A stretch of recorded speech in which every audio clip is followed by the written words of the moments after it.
For the early-to-rise road trippers, the late-night truck drivers, or even the bucket list checking baseball fans, your Wyndham is waiting, no matter who you are, where you're going, or why. With 24 trusted brands to choose from like La Quinta, Days Inn, and Super 8, there's a hotel by Wyndham for everyone. Wyndham Hotels and Resorts, the official hotel of minor league baseball. Get the lowest price at wyndhamhotels.com. Restrictions apply. Visit website for more details. Hi guys, it's Mark with Oak Hills Medical Clinic. Are you struggling with ED and sick of the pills? Well, we have a major medical advancement that has helped thousands of men. Our WAVE technology is backed by 60 clinical studies, including from Cambridge University. It's been shown to increase blood flow by repairing blood vessels. No pills and no side effects. If you're ready to put a stop to your ED, call us now. And not only will the assessment and blood flow ultrasound be free, but we'll also include something unique that produces powerful results in the bedroom. You're going to love that one, guys. Trust me. This unprecedented offer is worth $600, but it's free to those who call in the next 2 minutes. Call 215-302-9999.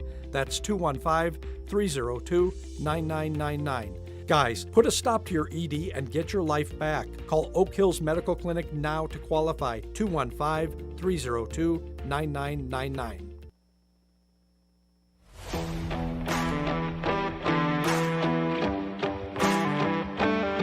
You're listening to Reading Fightin' Phillies Baseball on the Our Phillies Radio Network. Now, out to the ballpark with your broadcasters, Bob McCool and Jake Starr. Good evening, everyone, and welcome. Tonight from FirstEnergy Stadium, the Reading Fightin' Phillies continue the homestand against the Harrisburg Senators. The Senators with the win yesterday in Tuesday's morning game. Back to a more normal schedule. Night baseball here in Reading. And we are live just inside the Tompkins Plaza. That will be opening up in a matter of literally seconds from now. First pitch of tonight's baseball game comes your way at 6:45. This is the pregame show presented to you, as always, by Mike's Sandwich Shop. Mike's Sandwich Shop located right here in the Stadium District, just a couple of blocks away from where we sit on Center Avenue and Burn Street. Alongside my broadcast partner, Jake Starr. My name is Bob McCool, and the man in the middle is the man in charge. That is Al Padrique, the manager of the Reading Fightin' Phillies for 2023. And Skip, let's talk first and foremost about the past series, which was the road trip to Somerset. You end the series with a 2-game winning streak, and you come out of that series against a very good Somerset team with a 3-3 record, and that's not a bad thing. Bob, hi again. Yes, I thought we played well on the road trip. Anytime you play 500, it's a good road trip, especially the way we played the last 2 games. I saw a lot of energy, a lot of urgency on the team, and it was a great team effort overall. So now we just got to continue and keep the line moving for a few weeks so we can get hot and win a few games on the road. You remind me of a very patient man. Unlike me, I'm not a very patient man, but a game like yesterday has to test even a patient man. 10 walks by your pitching staff, got to get 3 guys picked off on bases, an error that proved to be very costly. It's just a very kind of a frustrating loss, and one that maybe is easy, maybe is hard to put in the rearview mirror. Well, definitely frustrating. For me, any loss is frustrating, but the one last night, it was no reason for it. I mean, I understand the team is trying. Everybody wants to win, but it gets to the point where we need to stay focused and pay more attention to details. And that's the one thing we lacked yesterday. Keep the concentration. Once we took the lead, I thought there was going to be more energy in the team. I didn't see that. I let them know after the game. We have too good a ball club to play the way we did last night. But again, that's the beauty about this game. Today's a new day. We had a good batting practice session. We had a good meeting before we came out to the field. So I'm going to wait and see how we bounce back tonight. So look back to that Somerset series real quick, and it was a really strong weekend for the group, really strong weekend for the bullpen too.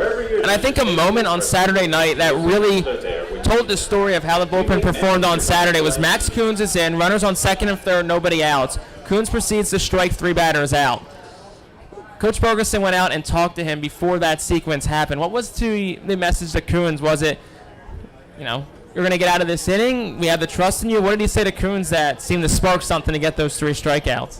Basically, you're going to calm the guy down and make sure that he won't try too hard to pitch out the jam. So in those situations, you let the players know you need to relax, trust your stuff, work with your catcher, stick with the plan that's going to work. So I'm glad that he bounced back. He showed that what he can do, not only at this level, at AAA, the major league level, he got good stuff, and I'm glad that in that situation he came through. Let's talk a little bit about tonight's starting pitcher, Griff McGarry. He's working his way back from an early season injury, and obviously everything is about the pitch count, how long he can go, and all that kind of stuff. But he's a very important cog in the Phillies farm system. You talk about stuff, and everybody says Griff McGarry's stuff is as good as anybody's stuff. How do you feel he is progressing now on his way back coming into tonight? Well, I would say that he's getting a lot better. Each outing that he's out there, you can see a kid with a lot of confidence, a kid that trusts his stuff. Stuff that I would call is electric. It's hard to pick up his fastball. Once he showed that he established his fastball early, he's fun to watch because then he throws a breaking ball, that slider, changeup. He's a competitive on the mound. So obviously, as an organization, we're going to take our time with him. I don't see in the near future they're going to try to rush him. We just want to make sure that he's 100%. And each outing, obviously, he's going to get more pitches that he can work with. And we're hoping that today, with the 4 innings that he has to work with, he can eliminate or minimize a lot of pitches early in the game. It seems like we're getting to a point where the starting rotation is starting to set itself in the stone, where guys are getting on consistent schedules, which was difficult at first, much because of just a lot of rehab stints. Nick Nelson was here, Ranger Suarez was here, and it felt like it kind of threw off that equilibrium of the starting rotation. Now you're at a point where 5-6 guys we're looking at are on a pretty consistent schedule. How much does it mean to a starting pitcher that they know what their schedule is week in and week out, and they can prepare knowing when they're throwing each week? Well, to start, the comment that you made, it makes a lot of sense. Early in the year it's tough because they know they're going to go maybe 2-3 innings. We have to, stress these guys easy as the season goes on, and then they're going to get more pitches to, work with. Once they know that they're going to pitch every 5 days, obviously that gives them time to do the side work on the jam, prepare their legs. So once they have a schedule, they can stay on the routine. You can see the guys that start feeling comfortable each time they go out. They know they're going to get more pitches again to work with. Obviously, the performance, the results will keep him, give me a chance to keep him in the game longer. But the kid, you said it. It's the same thing for the position player. Once you know you're going to be in the lineup every day, sometimes you don't even look at the lineup card because you know you're going to be there. And that's how the starters are feeling right now. They go every 5 days, they're going to get the ball. And we saw Victor Vargas throw for the first time yesterday, called up from High A, Jersey Shore. How much have you seen of him before coming up here, and what have you liked from him so far? Last night was the first time ever I seen him pitch. You can tell he was a little nervous. He just got called up from Abel. Being up here for a start, obviously, he got some butterflies in the stomach. But as this game moved on, you can tell he had 2 innings where he threw the ball better, kept the ball down. His cutter, sinker, were down the zone and got some ground balls, and that's what you need in order to be successful with his stuff. He doesn't throw very hard, but he's capable of changing speed, locate all his pitches, and if he does that, he's going to help us a lot. You're watching on Facebook Live the pregame show. We are live at FirstEnergy Stadium just inside the Tompkins Plaza. Our pregame show presented to you by Mike's Sandwich Shop here in the Stadium District. And if you're listening on Reading Fightin Phil's radio network, we are moments away from first pitch at 6:45, the Fightin Phils and the Harrisburg Senators. Al, I want to talk to you a little bit about a guy who has now kind of become one of the mainstays in your lineup and at the top of your lineup for the last couple of weeks now, in Madison Stokes, a guy who at the beginning of this season was actually on the development list. Injuries open up a spot for him, and he is not about to give up that spot. He has really become a key piece of the puzzle for you right now. Well, he earned it. I mean, the way this kid handles himself on the field, off the field is amazing.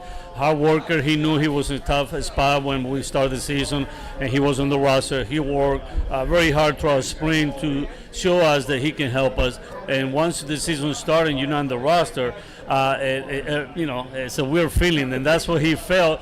But we asked him, hey, be yourself, make sure you stay in shape, anything can happen.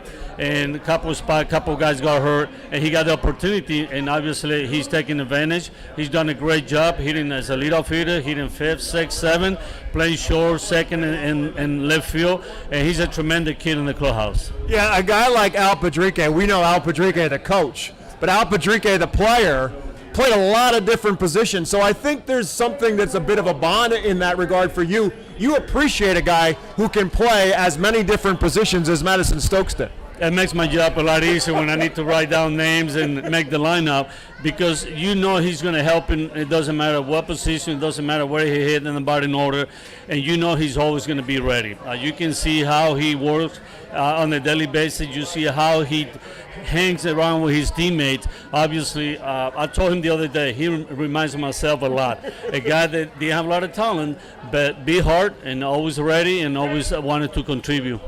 Feels like an appropriate guy to ask about next after Madison Stokes is someone who had a similar start to the season as him in Nick Podkul. Seems like every time you put him in the lineup, he produces. He's reached base in 11 straight games, has hits in pretty much every game, including some big hits last week. Had that big triple on Saturday at Somerset. What have you liked about Podkul so far every time he's been in the lineup? Basically, it's the same thing that I like about Stokes. They're true professional. They do everything you ask them. They're always ready. They don't complain. They know their role and they accept it. And that's the key when you have the 25-man roster. Like he's a 25th guy because he can play different position. He knows that he's not going to be in the lineup every day, and if he does, he's going to be moving around like crazy. But mentally, they prepare. When they come in the park, they know even if they're not going to start, that somehow they're going to contribute, and that's why they stay ready, and that's why both guys are very valued to this club. Fans want to talk about the guys who are the top prospects, the Carlos De La Cruzes, the Johan Rojas, Ethan Wilson, all of whom have had their moments in the sun over the course of this season. The guy who's kind of flown under the radar but has had a really solid season for you is Matthew Kroon. Hits for an average, hits for some power, can play any one of the 3 outfield spots for you. You put him at third, you put him at DH. And throughout the season, in terms of a consistency, he may have become your most consistent player in the sense of no peaks and valleys over the course of this season. Yes, he's one of the kids that whatever he's playing, whatever we ask him to do, he's always ready. He's always willing to help the club, always prepare. Obviously, playing third base, a new position for him. He's learning at this level. It's not easy for anybody. And I think he's done a good job at adapting to play third base 3-4 times a week. And then he goes to the outfield, and then he DHs. So, again, it takes more the mental part in order to play multiple positions and be successful. You got to be tough. You got to take care of your body. You got to have a routine on a daily basis. And he's one of the kids that does a great job by being ready every day. Last one for me. We talked a little bit about this before, but Carlos De La Cruz playing first base. You guys are working tirelessly every single day at his growth and development there. And at least from upstairs, it feels like he has progressed really nicely this season as a defender at first base. How would you assess how he's playing right now at first? I think he's getting close. Obviously, that's one thing I let him know almost on a daily basis. You're not done yet. We need to continue working at first base. You have to improve your footwork around the back. And the good thing about him that he knows that he wants to work, he wants to get better. And obviously, if you think of past back in spin training, to this point, yes, he's so much better. He has more confidence. But again, it's still work in progress, and I'm sure he's going to be a good first baseman. A man who spent his life in the game of baseball as Al Padrique has. I know and you believe that this team is just a little bit of a hot streak away from changing the entire complexion around.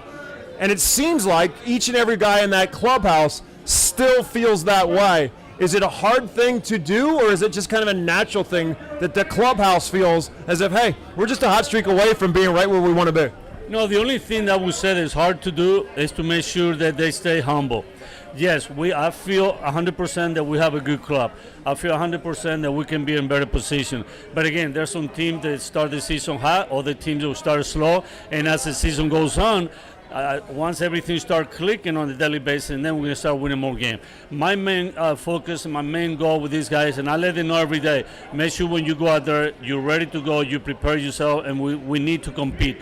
By me saying that, we have to run balls out, we have to execute the routine plays. Pitchers coming in, we got to attack the zone, work ahead the count. So if we start doing the little things together, the offense has been there the whole year. They're going to keep continuing hitting because we got good hitting club. So it's a matter of time as long as we stay humble and we know the job that each guy needs to do in this team, we're going to be fine. And as always, it begins tonight. Reading Fightin' Phil's, Harrisburg Senators. You've been watching our pregame show brought to you by Mike's Sandwich Shop. We'll take a timeout on our Reading Fightin' Phil's radio network. When we come back, it's starting lineups and first pitch of the Phils and the Senators right after this.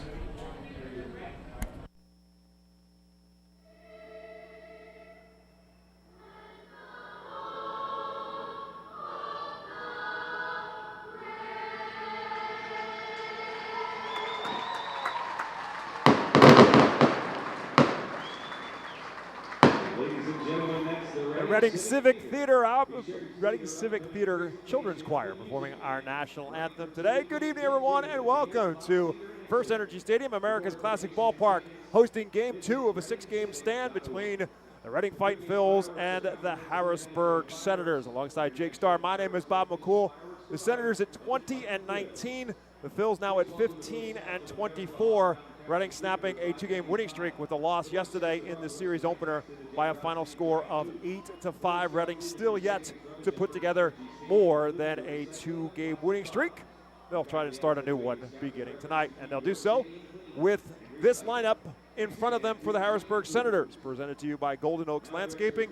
Robert Hassel back at leadoff spot. He's the designated hitter tonight. JT Aruda bats second. He's at second base. Blake Rutherford is in right field tonight and batting third. Donovan Casey, the center fielder, batting cleanup. Frankie Tostado bats fifth. He's at first base. Yasel Antuna is in left field. He's batting sixth. Batting seventh is the catcher, Brady Lindsley. Batting eighth is Jose Sanchez at third base tonight, and batting at ninth spot as the shortstop, Jackson Clough. And they will be facing, for the Fightin' Phils, right-handed pitcher Griff McGarry. Griff McGarry making his fourth start overall this season, third with Reading. Just the Fightin' Phils, a 1.93 ERA over 4 2/3 innings pitched. Just 2 hits allowed, 2 walks, 7 strikeouts. Looks really good. Last week at Somerset, a week ago today, 2 2/3, a hit, no runs, a walk, and 5 strikeouts. Al Padrique told us on the pregame show, if you're just joining us now, that McGarry will go about 4 today.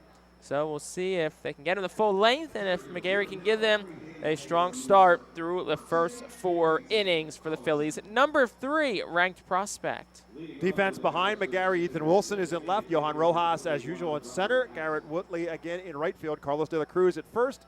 Madison Stokes is at second tonight with Cam Canada at short. That's a reversal of where they were yesterday. Matthew Kroon back at third and Max McDowell back behind the plate as McGarry gets set to face Robert Hassel, 21-year-old, one of the top prospects in the Washington Nationals organization. The Washington Nationals, the mothership of the Harrisburg Senators. And the first pitch from McGarry is over for a called strike.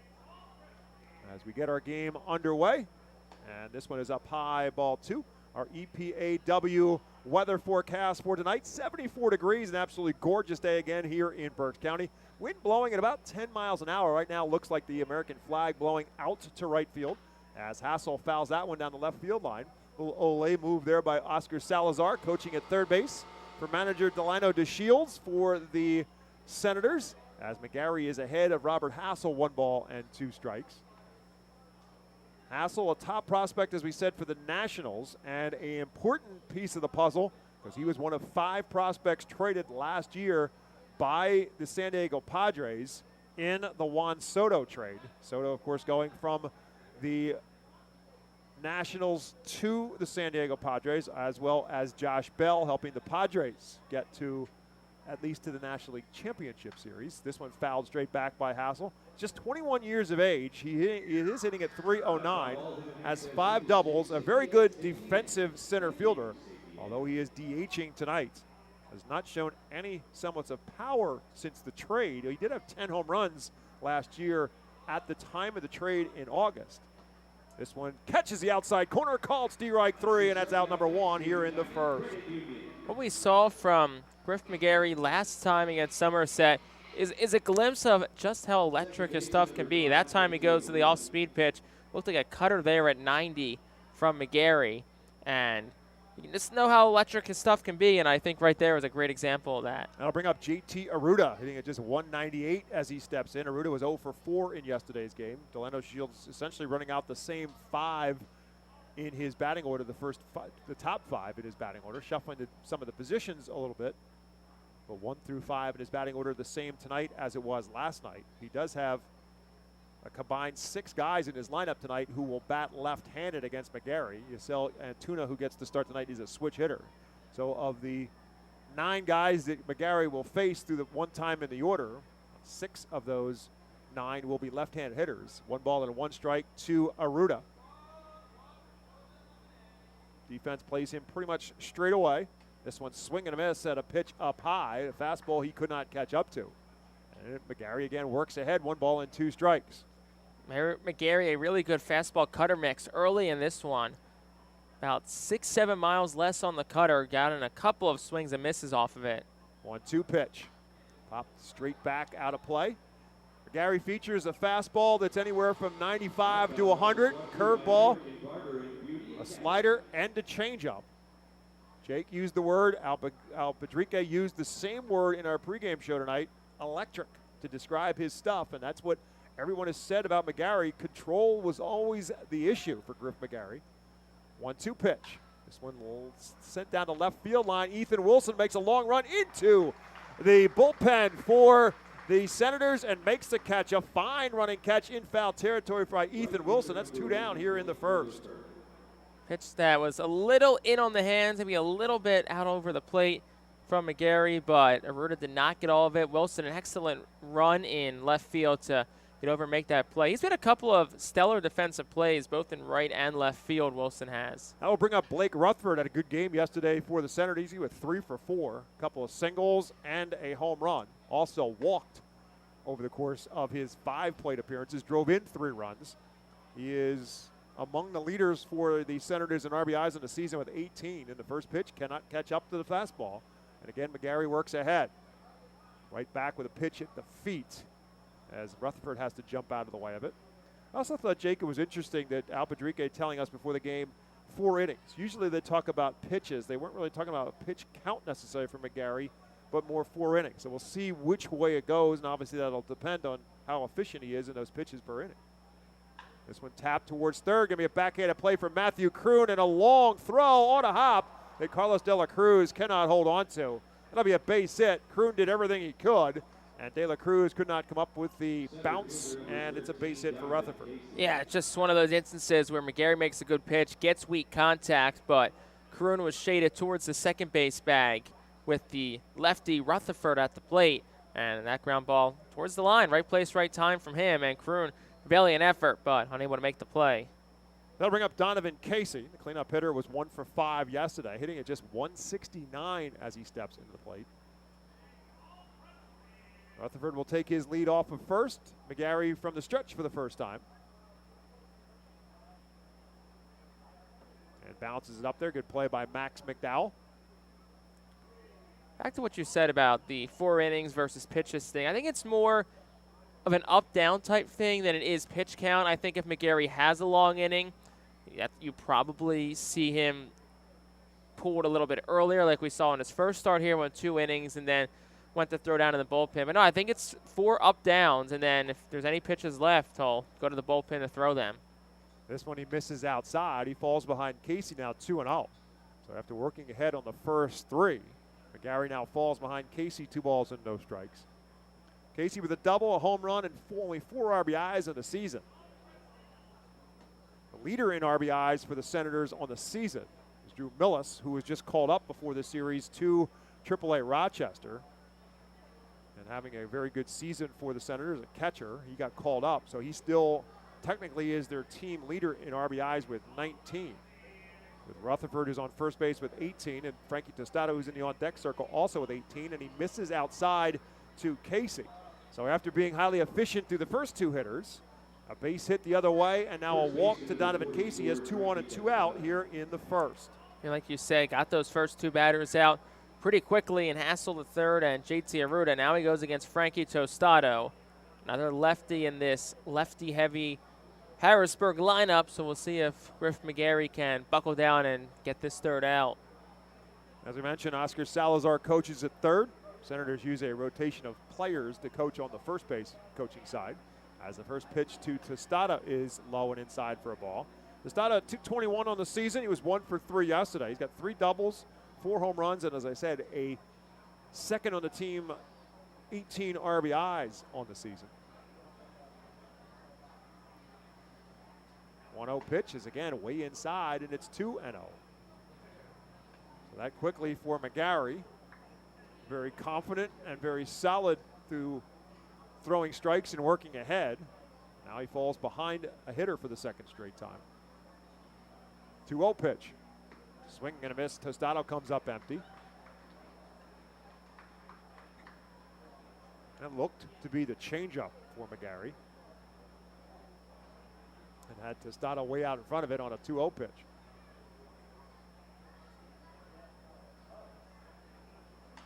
This one fisted down the third baseline. Kroon will drift over in foul territory and make the catch for the third and final out for the Senators in the first.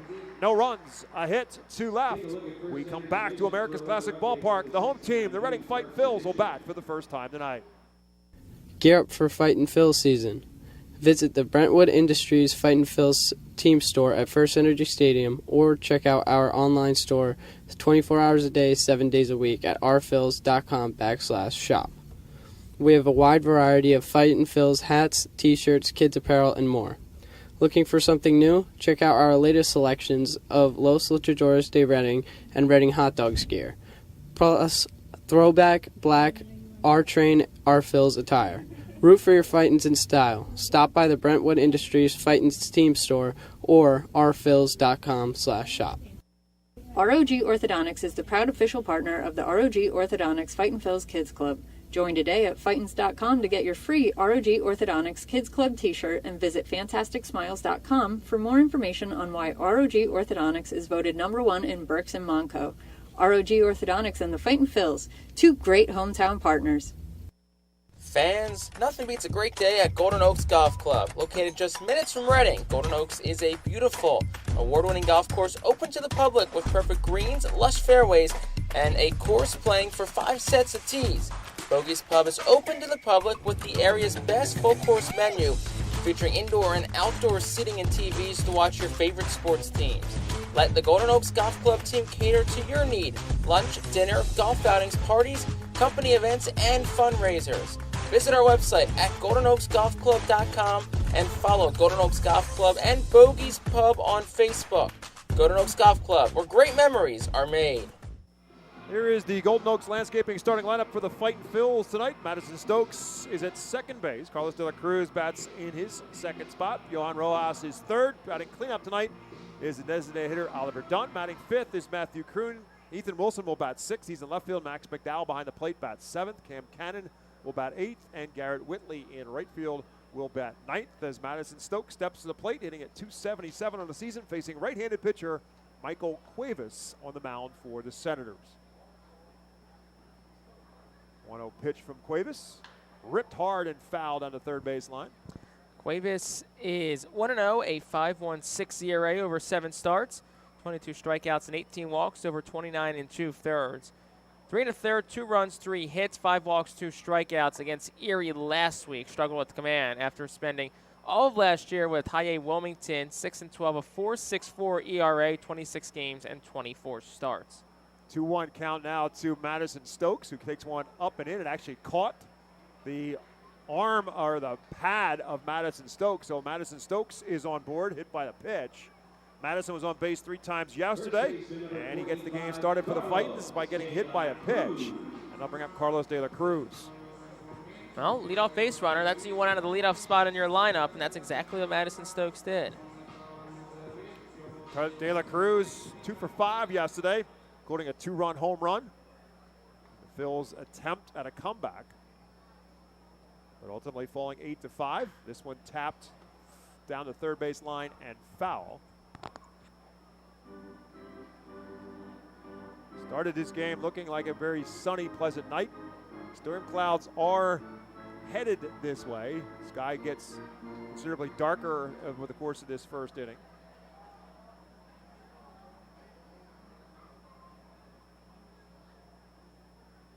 Pitch to De La Cruz is up and in, ball one. 1 ball and 1 strike to Carlos De La Cruz, who's hitting at .273 in a season, 8 doubles, team high 9 RBIs, 9 home runs, and tied for team high in RBIs with Oliver Dunn with 21. 1-1 pitch coming from Michael Cuevas. Ripped hard towards short.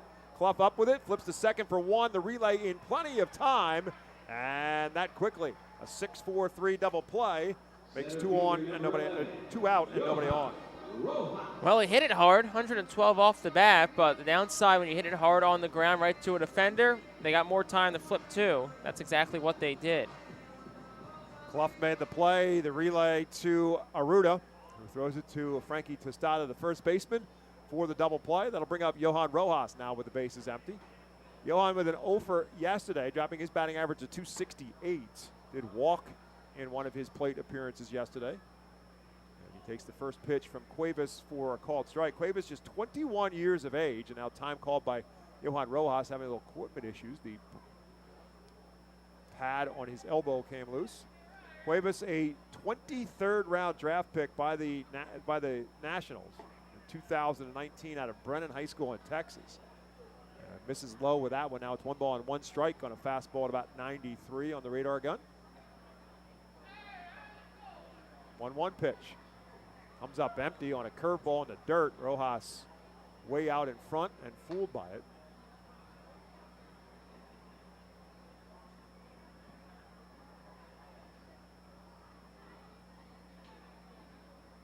Swing and a miss, strike 3, and that'll do it for the Phils in the first. No runs, no hits, no errors, and none left. 1 in the books here at FirstEnergy Stadium. Harrisburg nothing, Reading nothing. Empowering communities one relationship at a time is our commitment at Tompkins. Our customers have thrived thanks to our focus on local lending and their commitment to the customers they serve. They do a great job. Everything for us, from our banking, our insurance, to our wealth management. Tompkins has always been there for us. We see a long relationship with Tompkins. They're good people. Tompkins, banking, insurance, wealth. Member FDIC, equal housing lender. Investment and insurance products are not FDIC insured, not bank guaranteed, and may lose value.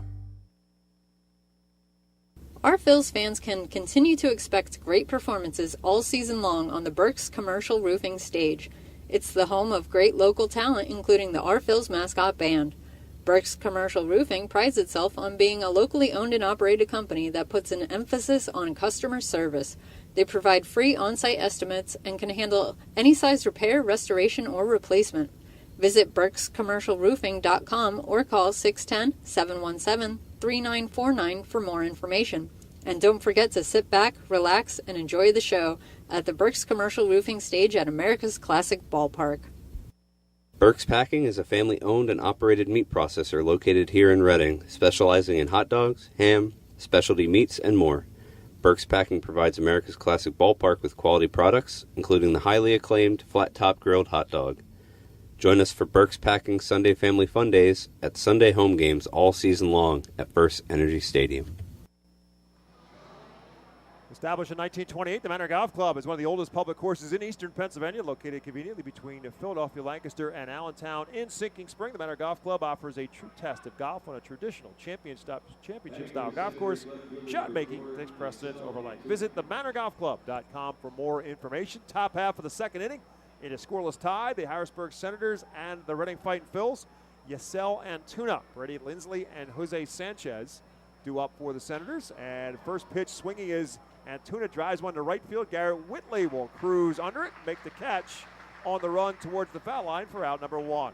Well, you're trying to keep the pitch count down. You'll take that. Nice job by McGarry. Goes up and in with the fastball to Antuna, who can't get around on it, gets it in on the hands, and hits a weak fly ball to the right fielder Whitley. Jae-Young Kim calling the balls and strikes tonight. Paul Romer is at first base. Pete Talkington is at third base in our Eastern League umpiring crew, as Brady Lindsley steps to the plate, 0 for 3 yesterday, now hitting at .222 on the season. First pitch to him is just a bit off the plate on the slider. It's no ball, 1 ball and no strikes. Again, fastball, curve, slider, and changeup for Griff McGarry. 23 years of age. This one's fouled straight back on the 96-mile-an-hour heater. Gary drafted by the Phils out of the University of Virginia, a 5th-round pick in 2021. Last year, like his cohorts at the top of the prospect list, Andrew Painter, Mick Abel spent time at Jersey Shore, at Reading, and ultimately McGarry spent some time at Lehigh Valley. And this pitch is a bit low. At the end of the season last year, the Philadelphia Phillies organization started to have ideas if maybe McGarry could help them down the stretch as a reliever. And they pushed him up to Lehigh Valley to try to get him some work as a reliever, 7 games. 2-1 pitch is over at the letters for a called strike 2. 7 games of the Iron Pigs last year was not so successful for McGarry. 0-2 with a 9 ERA, pitched in 8 innings, struck out 9, but walked 9. That was after making 12 starts at Jersey Shore and 7 here in Reading. That one's up high now, and it's 2 balls and 2 strikes. Mick Abel will get the start here on Friday night for the Phils, with Tyler Phillips going tomorrow night for Reading. This one fisted foul and out of play. And the 3 of them not only are the top 3 prospects in the Phillies organization, Painter #1, Abel #2, McGarry #3, but they've also become very tight with one another, become very good friends. In fact, in training camp this year in Clearwater, they became roommates with one another. They developed quite a relationship and a friendship with one another, despite competing with each other for advancement within the organization, as McGarry misses this one out up high, ball 4, so he walks his second.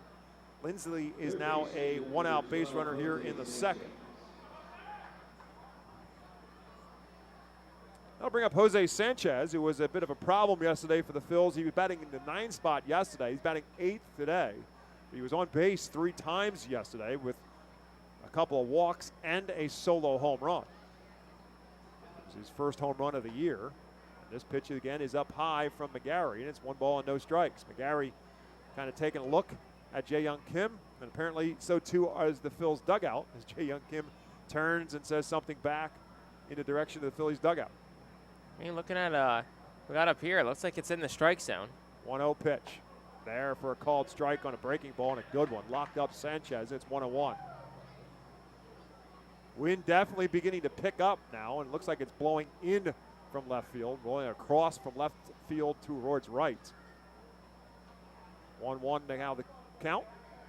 This one tapped foul and out of play.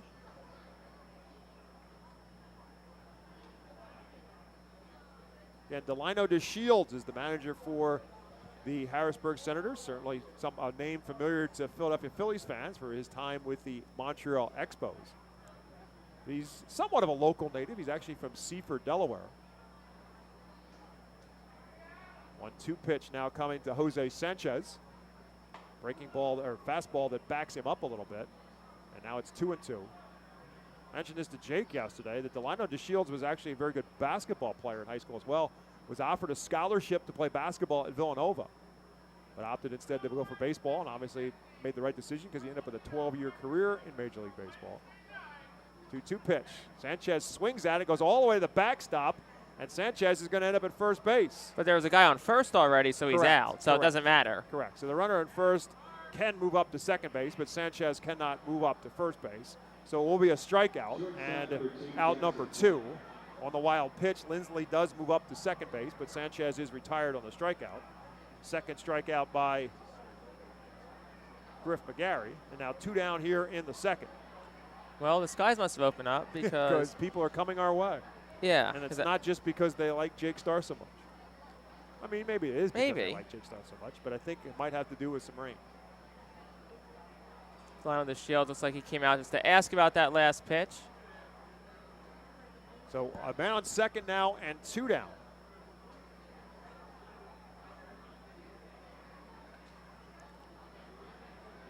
As Lindsley takes his lead off of first, and Jackson Clough will bat. Clough got the day off yesterday. Takes the first pitch over for a called strike.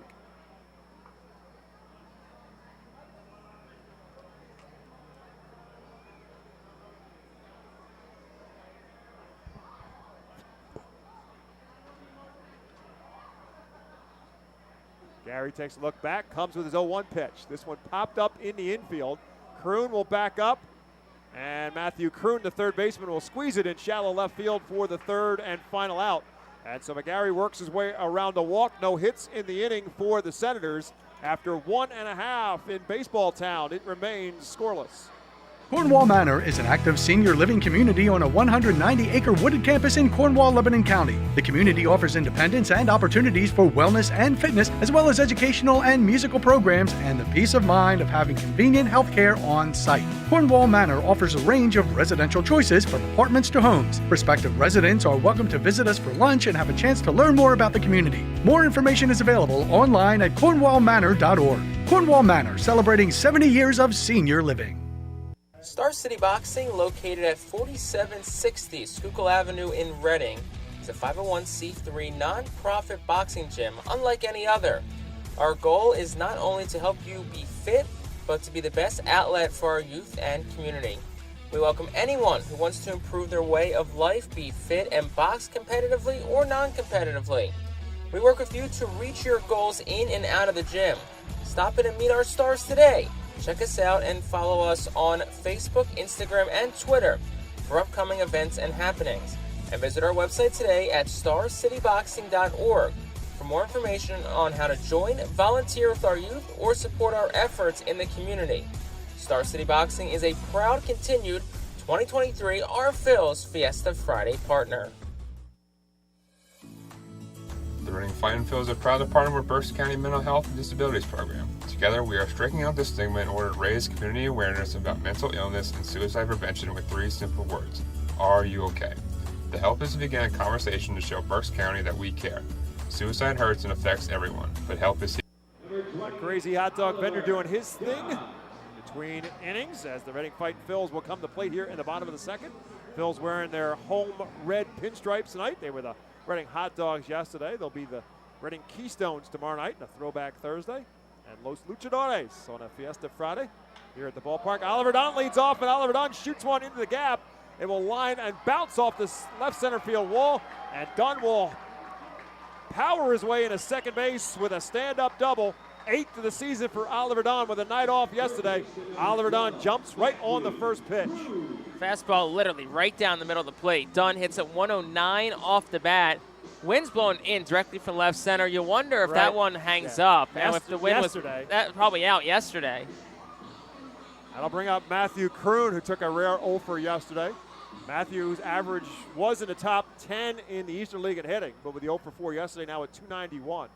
9 doubles, a couple home runs, 18 RBIs as he steps in. And Dunn takes his lead off of first against Michael Cuevas, who misses with the first pitch outside.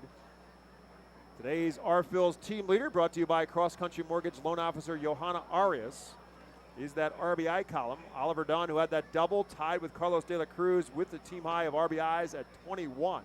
De La Cruz with that 2-run home run yesterday, tying Dunn, who had the day off in the RBI column. He's Cross Country Mortgage loan officer Johanna Arias, Phil's team leader. Call her at 484-554-9969. This one lifted into right center field. It's up in the jet stream. It's drifting back, and goodbye.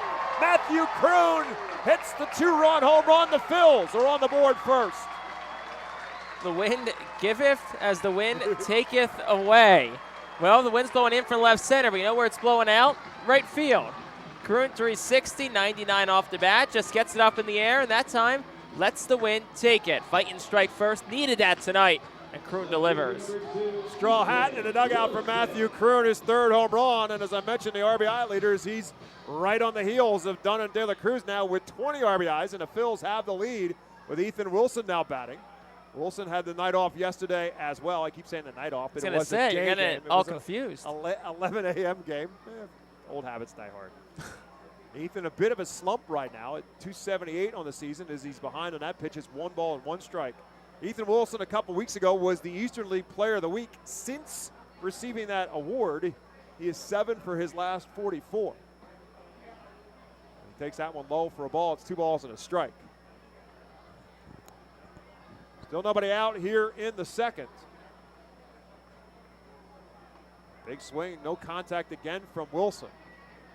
Now it's 2 balls and 2 strikes. quite sure what the home plate umpire called time for. I guess Ethan Wilson called time. That's what it was. He said he pointed and called time, and it was Ethan Wilson who called time as he takes that one up high. It's now 3-2.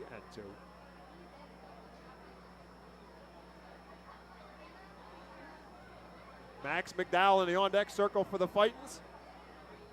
They now lead it 2-0.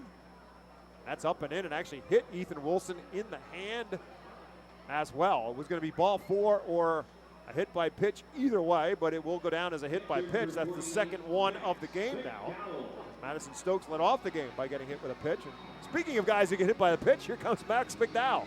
Ethan Wilson, that's his second time hit this year, but McDowell, like you said, got hit again yesterday, up to 7 on the season. It's like Chase Utley. Yes, indeed. Max had a good day. In addition to that, he was 2 for 3 with a single and a home run and the hit by pitch. And on first, nobody out. And the first pitch to McDowell is low. Max now at 254 in the season with that home run yesterday, 2 on the season, and 10 RBIs.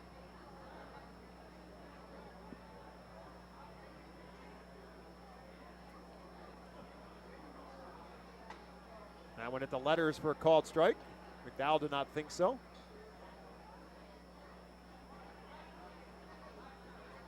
So the 2-run home run by Matthew Kroon after the leadoff double by Oliver Dunn has the Fightins on top here in the second. And another one over for a called strike, and now McDowell's behind in the count, 1 ball and 2 strikes.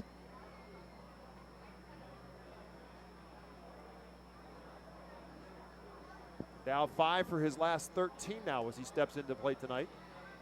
Breaking ball right back through the box, but the second baseman Arunda is there, flips to short for 1, and the relay is in time as another double play is turned by the Senators from Arunda to Clough on the relay to get McDowell, and that's now 2 down in the inning.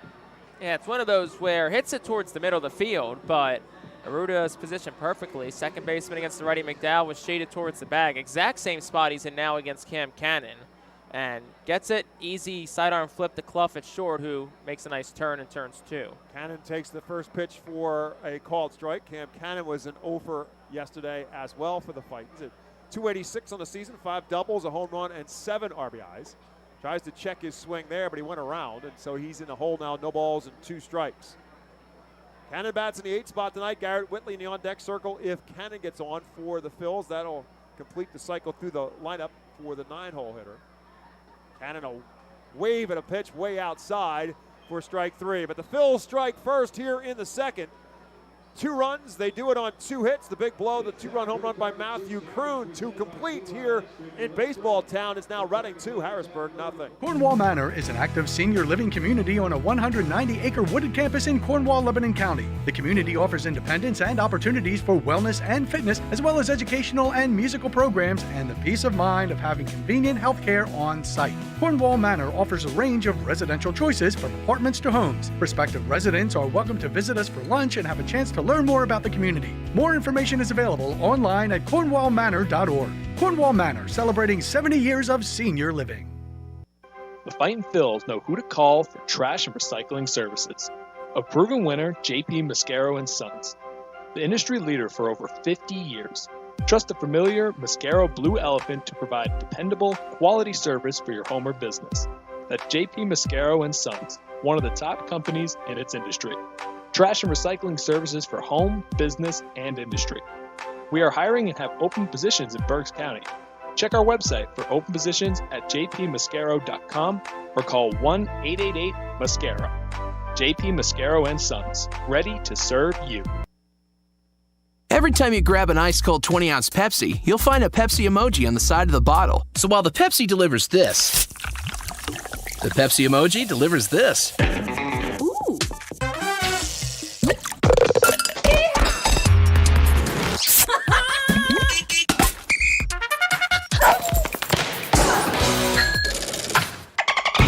So go ahead, crack open a Pepsi and tell the world how you feel and what you love with Pepsi emojis. Say it with Pepsi.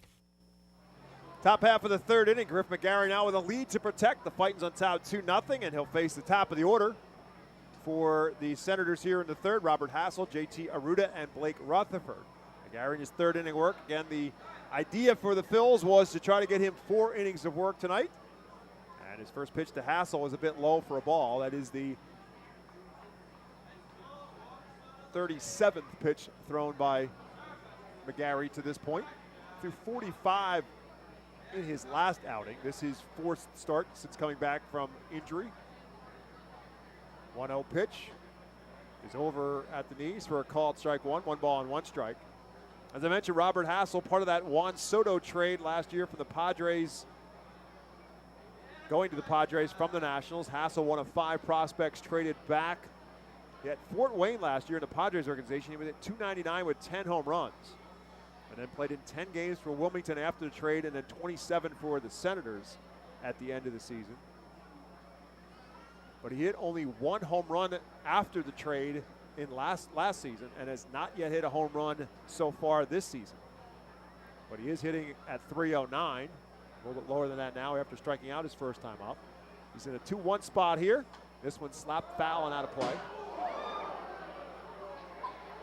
So the scouts for Hassel say that he will hit and hit for an average, but again, the question is the power. Speed is solid and the arm is very good, and he's got good range in center field, which is natural position. He is DHing tonight. 2 balls, 2 strikes to him. Tries to check his swing here. They'll appeal, and they say he did not go around, so now the count is full. The surprising number for Robert Hassel to this point in time of the season is, despite that good speed, he has not stolen a base. In fact, he's only attempted 3, and he's 0 for 3. Here's a 3-2 pitch to him. This one lined into the gap in right center field. Going to be a long run for Johan Rojas. He will not get there. It will fall in for a base hit. Rojas gets over and cuts it off and keeps Hassel to a single. Second hit of the ball game for the Senators, as Hassel is a leadoff base runner. And that'll bring up JT Arruda. Arruda flew out to Ethan Wilson, who made a nice long running catch into the Senators bullpen down the third baseline to make that catch. They play him to go the other way from his left-handed batting spot as he takes one low and in. It is a good lead for Hassel off of first base.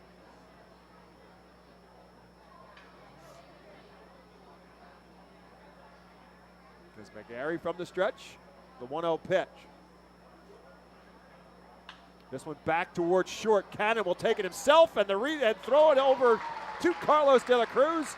And the Univest double play works to a charm as the tailor-made ground ball, Cam Cannon, who played second yesterday with Stokes at short. They reversed that tonight. Cannon took that one all by his lonesome.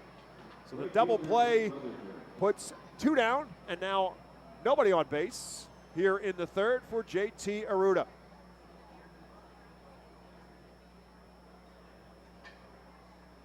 Excuse me, for Blake Rutherford. Rutherford singled his first time up.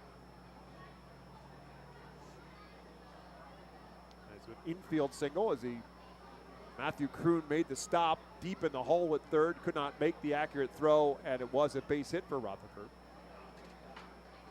So hits are even now at 2 apiece as Rutherford hits this one straight up in the air and deep to right field. Whitley back to the wall, and reaches up and makes the catch right in front of the pool in right field. And now it's only a souvenir because Garrett Whitley made it 1. That will do it for the Senators in the third. No runs, 1 hit, none left. 2.5 complete when we come back to FirstEnergy Stadium. The Phils 2, the Senators nothing. Nursing home neglect is a serious problem. If you or a loved one has suffered from bed sores obtained in a nursing home or a fall down in a nursing home resulting in a fracture, our friends at Swartz Culleton can help. Call the attorneys at Swartz Culleton for a free consultation. Their phone number is 1-800-JUSTICE. That's 1-800-587-8423. Once again, call 1-800-JUSTICE today. Swartz Culleton is a proud sponsor of the Reading Fightin' Phils. Humane Pennsylvania is an innovative national leader in animal welfare with adoption centers, accredited nonprofit veterinarian hospitals, emergency animal rescue services, community pet assistance programs, and a free community dog park. At HPA, we are passionate about going the extra base to keep your pets healthy and happy at home with you. With a variety of services and different ways and times to access them and variable pricing, Humane Pennsylvania is here to provide your pets with exceptional care, how, when, and where they need it. Visit humanepa.org for more information. The Enersys Power Alley Pub features a 2.5-hour all-you-can-eat buffet, private bar with bartender, 2 rows of seats, bar stool seating, and 4 cafe tables. The pub provides your party a private area to enjoy the ball game away from other fans. The Enersys Power Alley Pub may accommodate groups of 40 to 60 people. Enjoy socializing with your group and watch the game with a unique. Back at FirstEnergy Stadium, Garrett Whitley will lead it off for the Phils. The bottom of the third inning presented to you by Swartz Culleton PC. If you or a loved one has been injured, get justice. Call Swartz Culleton today at 1-800-JUSTICE. Garrett Whitley looking for a little bit of justice right now. He is in the throes of a slump. He was 0 for 3 yesterday, struck out 3 times. He is 0 for his last 27. He fouls the first pitch off and fouls the second pitch off as well. Whitley had a very good round of batting practice today, though. Down at the cage during BP, he was hitting probably more than half his balls. Good halfway up in the Seidel Auto Group deck and left. So definitely swinging the bat well. Just a matter of transitioning it to the game. And he gets fooled by the breaking ball that catches the inside corner. And Whitley is a strikeout victim again. It's back-to-back strikeouts now for Cuevas and the third overall. 1 out here in the third. I'll bring up the top of the order in Madison Stokes. Look, so much of it at this point is just you got to get one. You just got to see one ball. It's like when you're in basketball. You're struggling to shoot. Sometimes it just takes a layup, a couple of free throws just to get you flowing again. And we saw that with McCarthy Tatum. We saw that with Nick Podkul. Both of them got hot by hitting a home run, breaking themselves out of a little bit of a skid, especially for McCarthy Tatum. Both of them also have the night off tonight.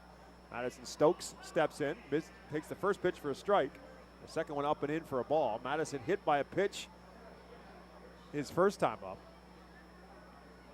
This one fouled at the plate.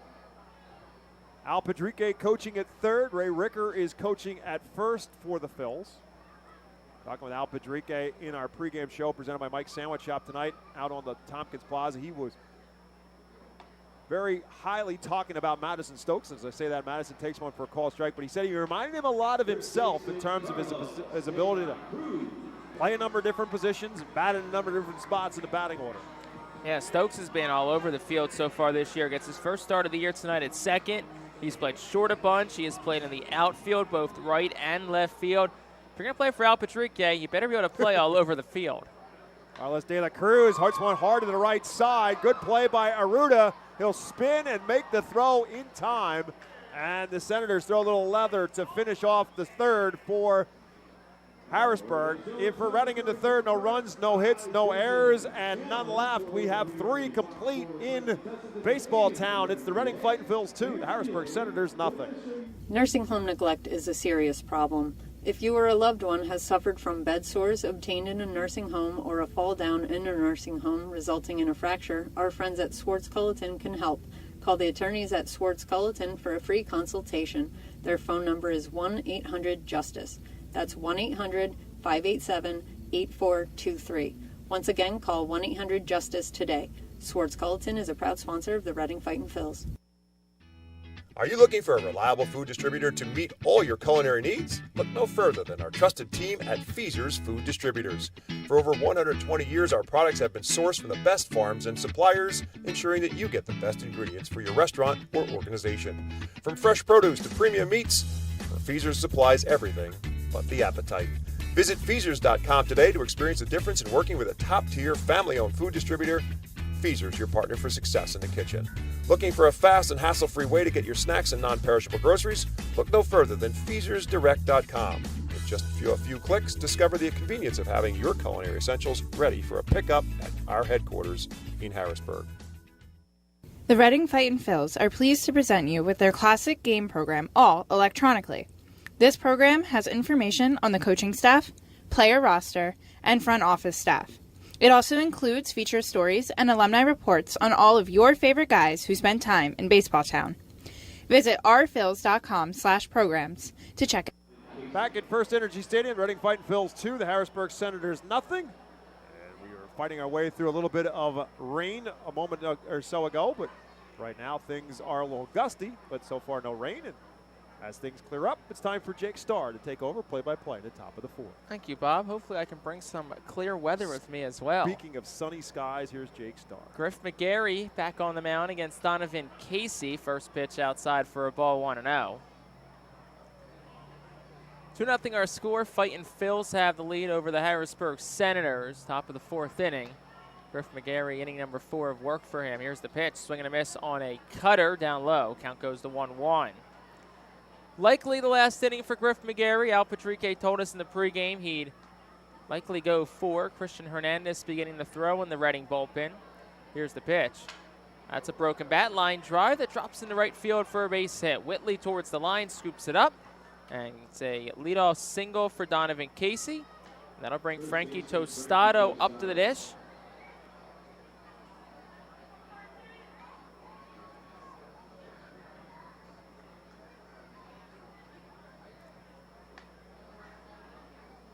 So, as we said, Christian Hernandez is up and throwing in the Reading bullpen as Frankie Tostado steps in. First pitch to him, jammed him in on the hands, pop fly to the right side of the infield. Stokes, the second baseman, to his left. He'll make the catch for out number 1.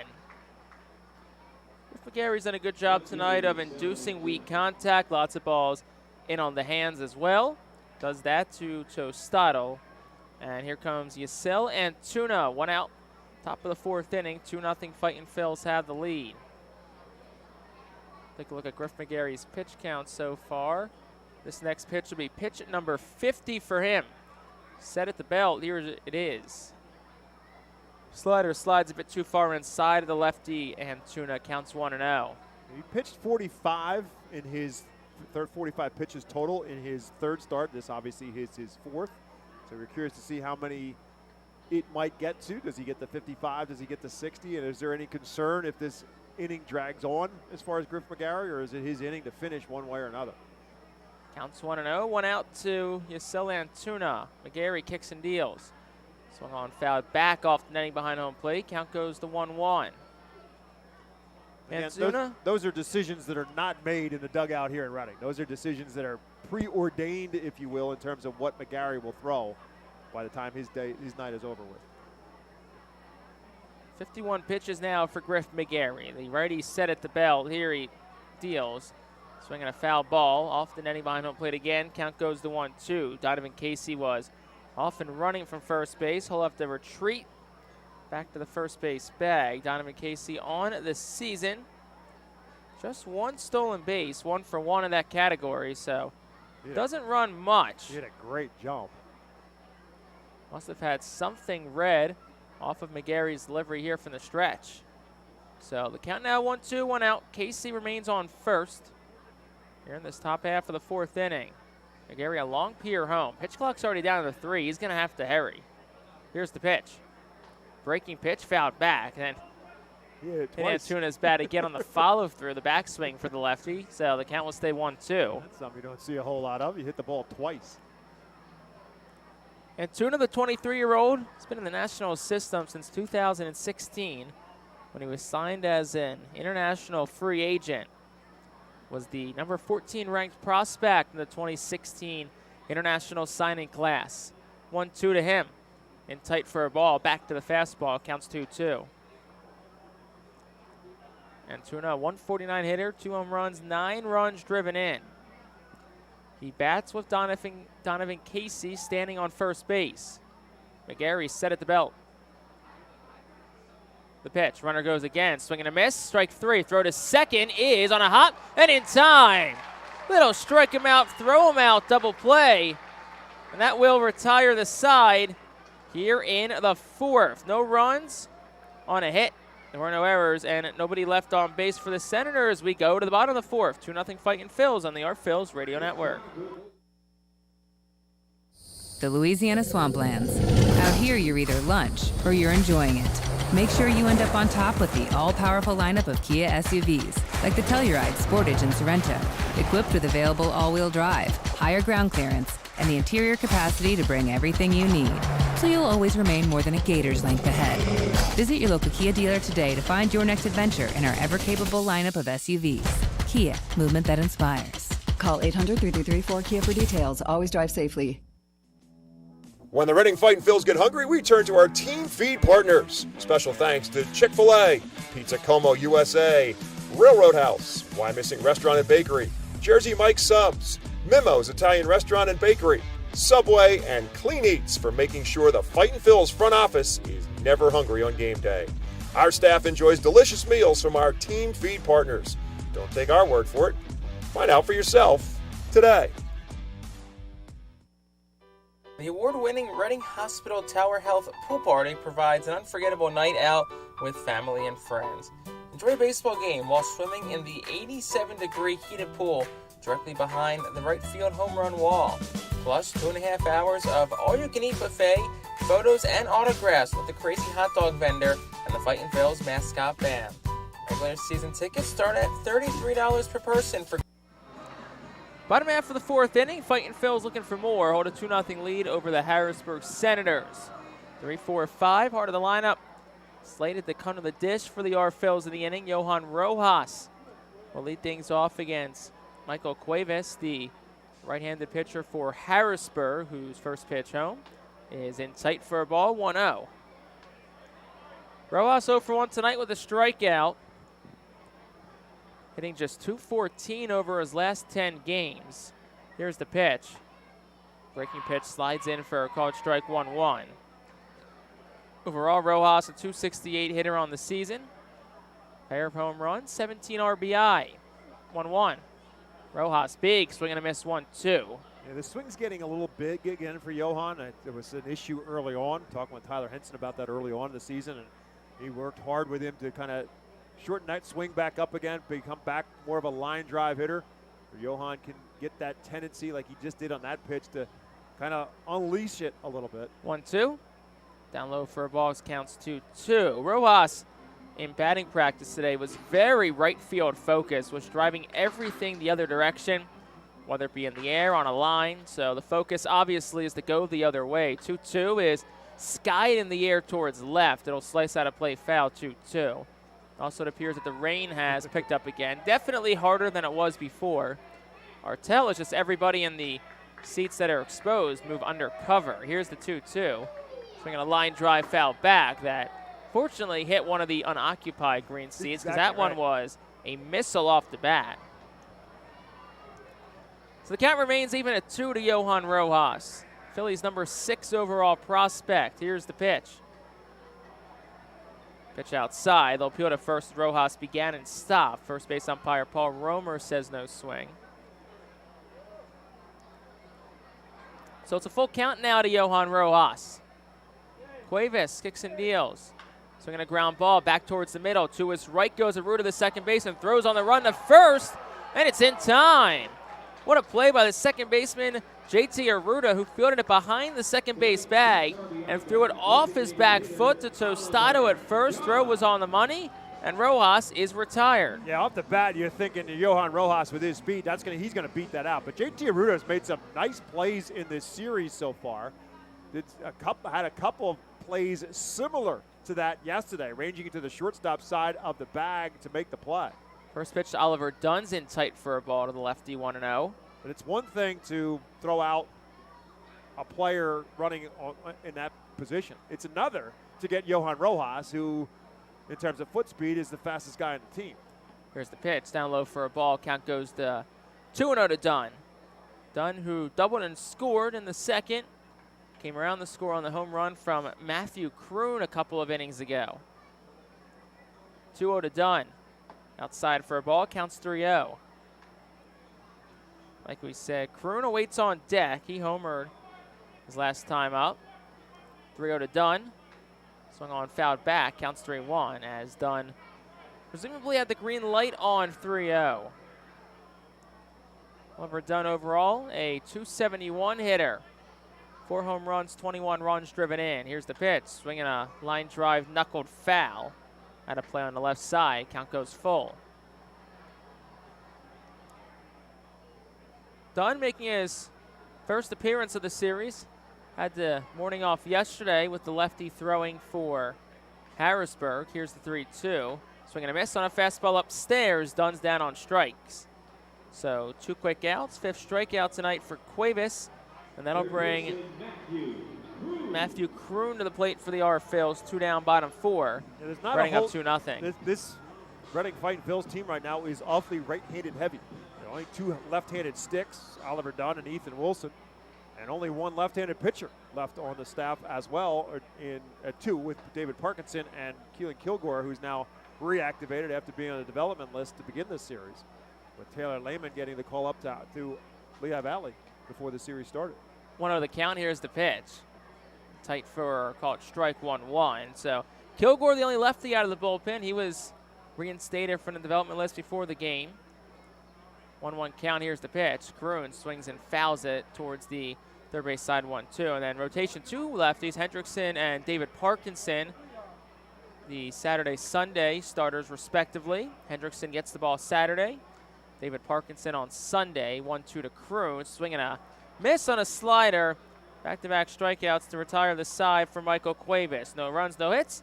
Nobody left for the Fightin' Phils. We go to the 5th. 2-0 Reading on the R Phils Radio Network. Join us as we celebrate Reading's Spanish and Latino culture during 12 Friday home games this season. The Savage 61 Fiesta Fridays presented by Tito's Handmade Vodka, High Noon Sun Sips, Catay Law Offices, Suburban Brewing Company, Carl's Cards and Collectibles, Humane Pennsylvania, Star City Boxing, Apis Services, Supportive Concepts, and Affordable Home Care. Fiesta Friday features special Los Luchadores de Reading uniforms, Hispanic and Latino food and music, and other culture elements throughout the ballpark. Get your tickets now by calling 610-370-BALL, online at rphils.com or at the Customers Bank ticket office. To honor the 275th anniversary of Reading, the R Phils will play as the Reading Keystones on all Thursdays and select Tuesdays in 2023. Tuesdays are brought to you by Coatesville VA Medical Center. Join us for 11 Keystone Throwback Thursdays thanks to Burke's Career and Technology Center, H&F Heating and Cooling, and Rip It Baseball Town Charities batting cages.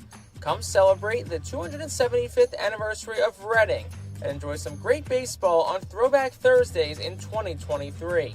Get your tickets now by calling 610-370-BALL, online at rphils.com or at the Customers Bank ticket office.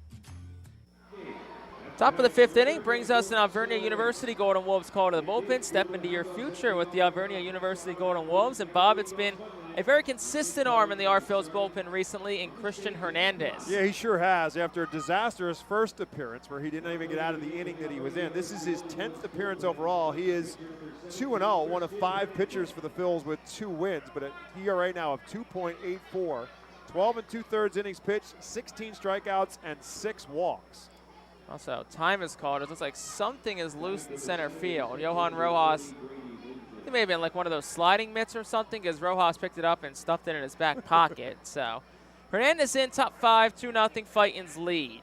7-8-9 set to come up for Harrisburg. Brady Lindsley leads things off.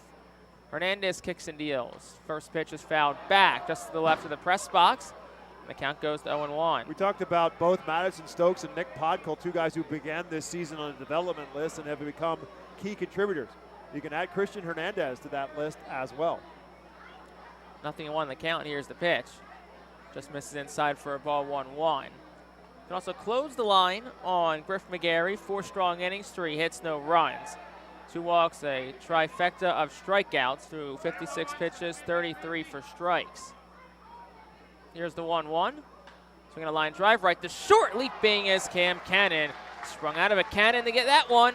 Out number 1 on the line out the short. That'll bring Jose Sanchez to the plate. Cannon's made some good plays at shortstop tonight. And again, played second base and predominantly has played second base in his time with the Phils. A little bit of third, but Stokes and Cannon flipping positions tonight. Jake said it a little while ago. Al Padrique and the Phillies organization as well, trying to get these guys to play as many different positions as they can. First pitch to Jose Sanchez, a breaking pitch that misses just outside for a ball, 1-0. Obviously, the more positions they can play, the more different spots they can play in the batting order, the more versatile, the more valuable they become. 1-0 the count. Here's the pitch. And there for a called strike, 1-1. Of everyone who has played the field this year, not including anyone who's DH. Everybody, I think, except for Rojas and the catchers, have played multiple spots so far this year. Well, even Cody Roberts played right field. Here's the 1-1. That one's nub foul to the right side 1-2. Roberts played right, so Rojas, McDowell, and Herbert Iser before he was on the development list. The only 3 guys who have played the same defensive positions, Right. not including being a DH, just of the 9 defensive spots, and obviously the pitchers too, but we'll just talk about the 8 defensive spots for now. Here's the 1-2. Swinging a ground ball towards short. Cannon to his left. Scoops it, repositions himself, throws the first in time. 2 gone in the inning, and that'll bring Jackson Clough to the plate as Christian Hernandez has made quick work of the first 2. And if you're looking at the Phillies organization, and these guys are thinking about advancing through the Phillies organization, all you have to do is look at the top level and not major leagues, and there's not a whole lot of jobs open up for the next couple of years. You've got some guys who are pretty much locked into the positions in Citizens Bank Park. And barring a trade of some kind, that's why some of these guys can fill in a position as a utility guy, can help them. First pitch to Clough, showed bunt pulled back, was inside for a ball to the lefty, 1-0. Clough is 0 for 1 tonight, popped out to the third baseman Kroon in the second. Hernandez trying to make quick work of the first 3 Senators batters he gets. 1-0 pitch. Just misses outside for a ball, 2-0. Hernandez last pitched on Sunday in the win against Somerset, went 2 innings, 1 hit, no runs. Also picked up a strikeout, no walks. 2-0 the count. Here's the pitch. This is just in tight for a ball, 3-0. Tried to go back to the fastball there at 94. So 3-0 to count to Jackson Clough. 2 go on top of the 5th. Fightin' Phil's lead at 2-0. Hernandez comes set at the belt. Here's the pitch. Down low, ball 4. So Clough walks on 4. First walk issued by Christian Hernandez. First base runner against him, 2. That'll bring Robert Hassel to the dish for Harrisburg. Walks, a big piece of the issue yesterday for the Fightins in that 8-5 loss there. 6 combined pitchers walked a combined 10 batters in yesterday's game. Mixing an error is a part of it, and all part of what was not a textbook guide game yesterday for the Fightins. First pitch to Hassel is down low for a ball, 1-0. So McGarry walked 2, and now, as Jake said, Hernandez walks his first. So that's 3 now through 3 2/3 for the Phils. Hernandez comes set against the lefty. Here's the pitch. Down low, ball 2, excuse me. Count goes 2-0. Hassel 1 for 2 today. Struck out his first time up in the first, singled in the third. Hassel, the second-ranked prospect across the Washington Nationals organization. 2-0, runner goes. Pitch is in there for a called strike. Throw to second on a hop. May have had the runner beat, but it skips under the glove of Cam Cannon. Nice backup by Madison Stokes at second. Flipped it back to Cannon, trying to get the runner off the bag. Couldn't. So it's a stolen base for Jackson Clough. Pitch was called a strike, so the count goes to 2-1. It's a good throw by McDowell. He had it there on the bag, but it's a tough play for Cannon to make the play and make the tag at the same time, and he just wasn't able to do it. 2-1, foul back to 2. Stolen base number 9 of the season for Jackson Clough, but Christian Hernandez has Robert Hassel 1 strike away from getting out of this inning unscathed. Leading off second is Clough, like we said. He stole a bag, number 9 of the year. Hernandez set at the belt. Here's the pitch. That one's off the end of the bat, foul to the left side. It'll ricochet out of play. Count stays 2-2. Bullpen silent for the Fightin' Phils. Hernandez likely will get the second inning for himself, which would be inning number 6. First, the focus is on Robert Hassel III. 2-2 pitch. Outside ball 3, counts full.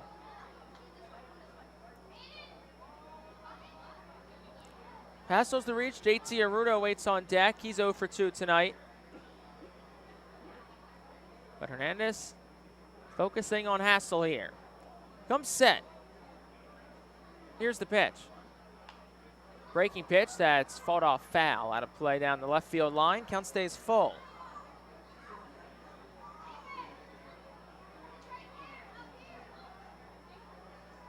Robert Hassel, a .314 hitter. No home runs, 4 RBI. Has flashed some power in the past, though, just not this season. Here's the 3-2. Swinging on one hopper towards second. Stokes dives up to his feet, throws the first after hesitation, and it gets away from the first baseman, De La Cruz. That'll allow the runner in, Jackson Clough, to score. So it's likely a base hit, and we'll see what they rule brings the runner home. Nonetheless, it's 2-1 as Clough is around the score. Hassel on first. One of those plays from Stokes where you want to get the guy at first, but maybe you look back at the runner at third there too. Yeah, Clough had really almost never broken stride. He was coming around. So again, even if Hassel beats that throw, I don't know that they would have been able to make the throw to get Clough at home. First pitch is a ground ball right to short. Cannon has it behind the second base bag, throws the first, and it's in time by about a step. That will retire the side here in the fifth. Senators get one back. They do it on a hit and leave one runner on base. Halfway home in Baseball Town. Bottom of the fifth up next, 2-1 our score on the Fightin' Phillies Radio Network. For top flight local jobs, go with who you know. JP Mascaro and Sons are a leading waste removal company. To meet today's employment and service demands, Mascaro is upgrading its already highly competitive employee wage and benefit package for drivers, collection crew helpers, and other positions. Call 888-MASCARO, M-A-S-C-A-R-O, for details. Work for an established, local, family business committed to its employees. Again, call 888-MASCARO today or apply online at www.jpmascaro.com. Cornwall Manor is an active senior living community on a 190-acre wooded campus in Cornwall, Lebanon County. The community offers independence and opportunities for wellness and fitness, as well as educational and musical programs and the peace of mind of having convenient health care on site. Cornwall Manor offers a range of residential choices from apartments to homes. Prospective residents are welcome to visit us for lunch and have a chance to learn more about the community. More information is available online at cornwallmanor.org. Cornwall Manor, celebrating 70 years of senior living. ROG Orthodontics is the proud official partner of the ROG Orthodontics Fightin' Phil's Kids Club. Join today at Fightins.com to get your free ROG Orthodontics Kids Club t-shirt and visit FantasticSmiles.com for more information on why ROG Orthodontics is voted #1 in Berks and Monco. ROG Orthodontics and the Fightin' Phils, two great hometown partners. Bottom of the fifth inning, 2-1 our score. Fightin' Phils have the lead. Rain has considerably picked up as well here at FirstEnergy Stadium. Running up 2-1, Ethan Wilson will step in. 6, 7, 8 due up in the inning for the Fightins as they look to tack on some RBI here. Here's the first pitch to Wilson. That's a line drive, hit up foul. Just behind home plate, count goes 0-1. We said rain has picked up, and the fans here are either venturing their way off to the concourse or they're venturing their way to the undercover seats, which reside just in front of us. Well, looks like we'll continue to play on here. Here's the 0-1. Swing and a miss. Count goes 0-2 on an off-speed pitch to Wilson. Kind of lost in all this is how good of a job Cuevas has done. He's up to 6 strikeouts now. Other than that 2-run home run, that's the only mistake he's made. 0-2 upstairs for a ball. 1-2 to Wilson. I mean, if you look beyond the right field wall, bright skies, so I have to think it's hopefully just a passing shower. 1-2, swing in on the hands, pop fly, foul territory left side. Sanchez, a third baseman, a long run. We'll watch it go out of play, foul. Game is official, however, now with the Phils with a 2-1 lead here in the bottom of the fifth, so just throw that out there. Well, if they caught it right now, Fightin' Phils would get the win. Take a win when you can get them. 1-2. That one's a jam shot foul out of play left side from Wilson. Ethan Wilson was hit by a pitch his first time up. Someone else who's looking to break through in a big way, Wilson is. Did not play yesterday, was just 3 for 24 in the 6-game series at Somerset last week. Here's the 1-2. In tight for a ball, 2-2. Goes to the slider, Cuevas did.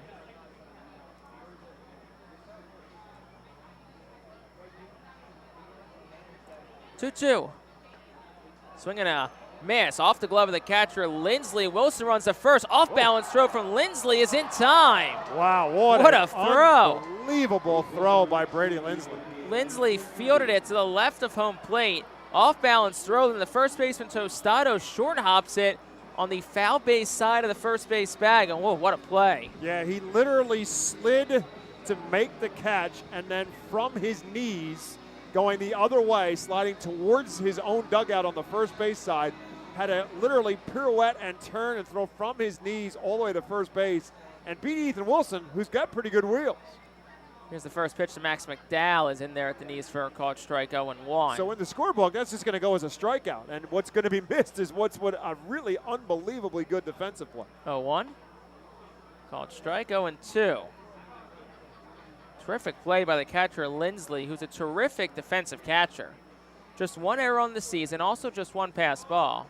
Again, that's probably a pass ball if he doesn't make the play. That's exactly right. Saves himself from having a pass ball charged to him. But again, they're going to get the bulk of the catching job now because Drew Millis, who was their catcher, who just got promoted to Rochester before this series started. So Lindsley's going to be their primary catcher now. 0-2 the count. Long pause from Cuevas as he looks in for a sign. Pitch clock's down to 4. And here's the pitch. Swinging a foul tip, was in and out of the mid of the catcher Lindsley. Also looks like it got a piece of the home plate umpire Jae Young Kim. So looks like he's okay as he picks the ball up and tosses it over to the Fightin' Phil's bat boy.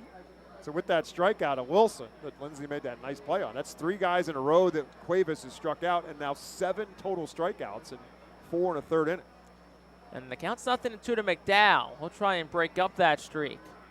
Here's the pitch. Upstairs for a ball of the fastball, 1-2. Last pitch clocked at 91. Rain continues to fall here at FirstEnergy Stadium in the bottom of the 5th. Here's the pitch. Swung on, fouled back off the netting behind home plate. 1-2 still. 2-1 Fightin' Phil's lead. Like Bob said, game is official. It does not appear there's any threat of the tarp coming out as the 1-2 misses down and away for a ball 2-2. The other thing about Cuevas is that if you look at his numbers coming into tonight, he was 29 2/3 innings, 22 strikeouts, and 18 walks. So control a bit of an issue, and they were a problem for him last year as well at Single A Wilmington, but it has not been an issue tonight. Pitch to McDowell, swinging a dribbler out in front of the plate, but it rolls foul. So count stays even 2-2. Another long at bat worked by a Fightin' Phil's hitter. Pitch count for Cuevas continues to work its way up as well as the Fightins continue to battle against him. 67 for the righty Cuevas. 2-2 the count to McDowell. Here's the pitch again. Swinging a drive out towards center. Casey, center fielder, goes left. Still drifts left as the wind carries it. And he'll make the catch in right center field for out number 2.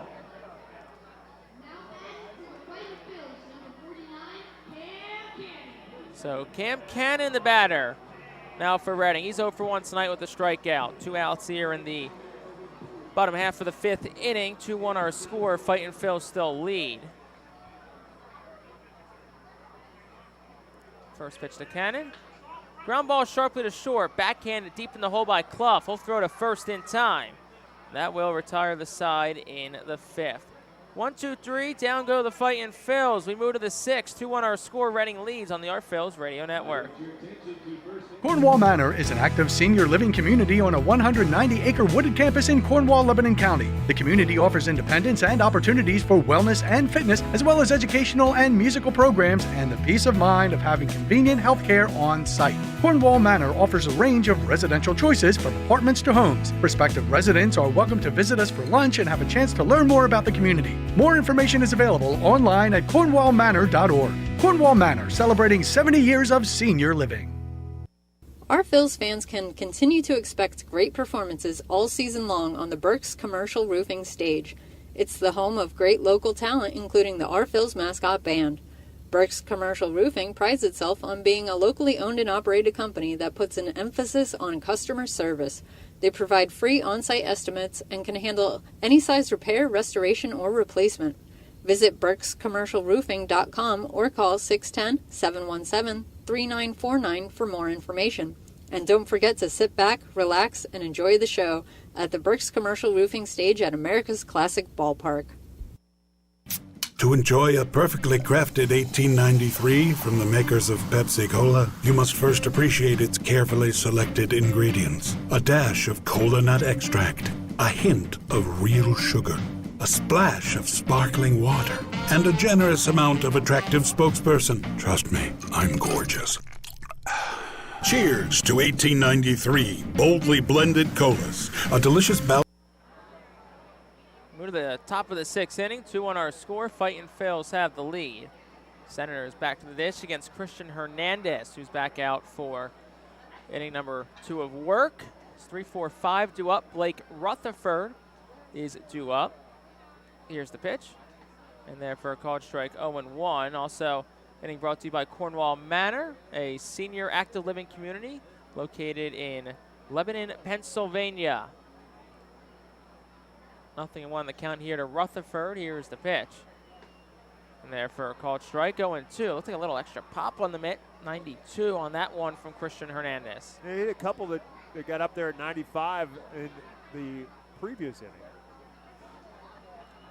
Hernandez set at the belt against Rutherford. Here's the pitch. Swinging a ground ball sharply to second. Stokes scoops, bobbles it, stays with it, throws the first in time. Ball smoked off the bat, 96, but it's something my high school coach always called little no panic play. You bobble it, no panic, get back up, you throw it the first. Yeah, and especially, again, Stokes making the transition tonight from short to second. You have more time, obviously, at second base, knowing full well that the throw is that much closer. So you have a little bit more time if you don't field it cleanly, as opposed to a shortstop, you have to make that longer throw. So here's Donovan Casey. First pitch to him is in on the hands, hit out towards right. Whitley starts in, now goes left towards the line. Ball had some carry to it. Whitley makes the catch for out number 2. Yeah, and that's the Tostado up. Direction now that the wind is blowing. It's blowing in from left field and it's literally blowing towards Mike's Sandwich Shop. It's basically what it's doing right now. Only if it could be blowing from Mike's Sandwich Shop, I can get a whiff of the cheesesteaks. Absolutely correct. So Mother Nature not in our favor in that regard. But that's the direction it was going, and Whitley just had to keep kind of tracking it down the southbound on Center Avenue. So here's Tostado with 2 gone. First pitch to him, swinging a miss, 0-1. Rain really continues to pick up here, but I checked the weather app between innings. It says it about 10 more minutes before it stops, so hopefully we can trust the weather there. Once again, our weather report's always brought to you by EPAWA. Here's the pitch. Down low for a ball, 1-1. It's fun to kind of watch the fans find their little hiding places. A lot of them, as we said, come up towards us and underneath the grandstand roof. There's some under the umbrellas in the 67 Club and in the deck out huddled underneath the umbrellas out over the awnings out on the deck as well. 1-1 is lined out towards right, hit well, but Whitley's back at the track, makes the catch, and that will retire the side in the 6th. 3 up, 3 down. An impressive outing so far for Christian Hernandez. We go to the bottom of the frame. 2-1 Fightin's on the Our Phillies Radio Network. The Reading Fightin' Phillies are proud to partner with Berks County Mental Health and Disabilities Program. Together, we are striking out the stigma in order to raise community awareness about mental illness and suicide prevention with 3 simple words. Are you okay? The help is to begin a conversation to show Berks County that we care. Suicide hurts and affects everyone, but help is here. We will work together to help raise awareness about suicide and identify what we can do as a community to prevent it. People in need of assistance and support should call Crisis Intervention at 610-379-2007. Spend some quality time with the family by taking them out to the ball game every Sunday home game at FirstEnergy Stadium. Sundays are Berks Packing Sunday Family Fun Days, presented by Golden Oaks Golf Club, PA Army National Guard, Culligan Water, Aspen Home Improvements, and Rip It Baseball Town Charities batting cages. Get 4 tickets, 4 hot dogs, and 4 sodas for only $56 when purchased in advance. Join us for Berks Packing Sunday Family Fun Days at all Sunday home games all season long at FirstEnergy Stadium. Looking for the place to have the ultimate family fun at the Fightin' Phillies game? Look no further than Capital Blue Cross Funland. Capital Blue Cross Funland features the most exciting games and entertainment at the ballpark, including speed pitch, mini golf, ring toss and peach basket toss, mascot autograph booth, a bounce house, and the incredible giant inflatable slide. Bring your family to all the fun at their next Our Phils game at Capital Blue Cross Funland. Bottom of the sixth inning, Fightin Phils hold a 2-1 lead. It's 9-1-2 slated to the dish for Reading. Garrett Whitley will lead things off for the Fightin Phils. First pitch in, ground ball towards short. Clough scoops it, throws across. It is in time. One pitch, one out from Michael Cuevas, who's back out for inning number 6 of work. It's been impressive today. 70th pitch. Again, he's made 2 mistakes. Oliver Dunn with the double, and then Matthew Kroon magnified it with the home run. Other than that, he has been outstanding. He's hit 2 batters. He hasn't walked anyone. It's been an economy of pitches despite throwing and pitching 7 strikeouts. Third time up for Madison Stokes, the leadoff man. First pitch is outside for a ball, counts 1-0. Stokes is 0 for 1 today, hit by a pitch and a walk. Pitch is sliced foul out of play, right side, 1-1. And again, the interesting piece of the puzzle for Cuevas is, one, he's only 21 years of age, and he's a 23rd round draft pick. Here's the pitch. Dribbler towards third. Charging in comes Sanchez, scoops it, but it's called foul before he can get to it. It's like you said, Cuevas super young on this Harrisburg team. The youngest player on the Senators roster. Born June 29th, 2001 in San Antonio, Texas. So just 21 years old. Be 22 in a little over a month from now. And it's a young man who did not have a whole lot of success last season at High A Wilmington. 6-12.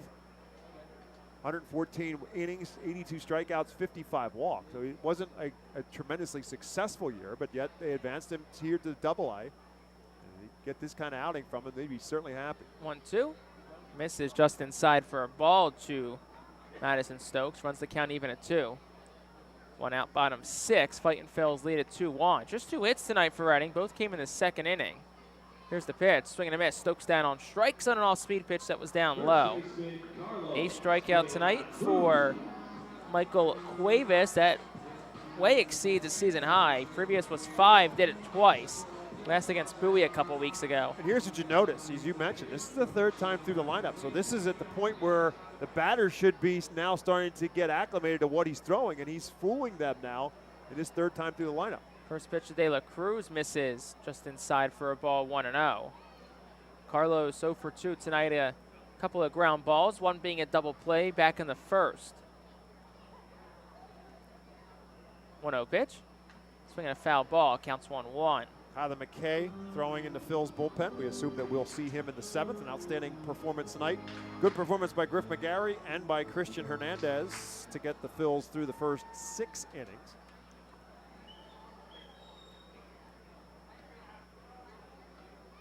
Here's the 1-1.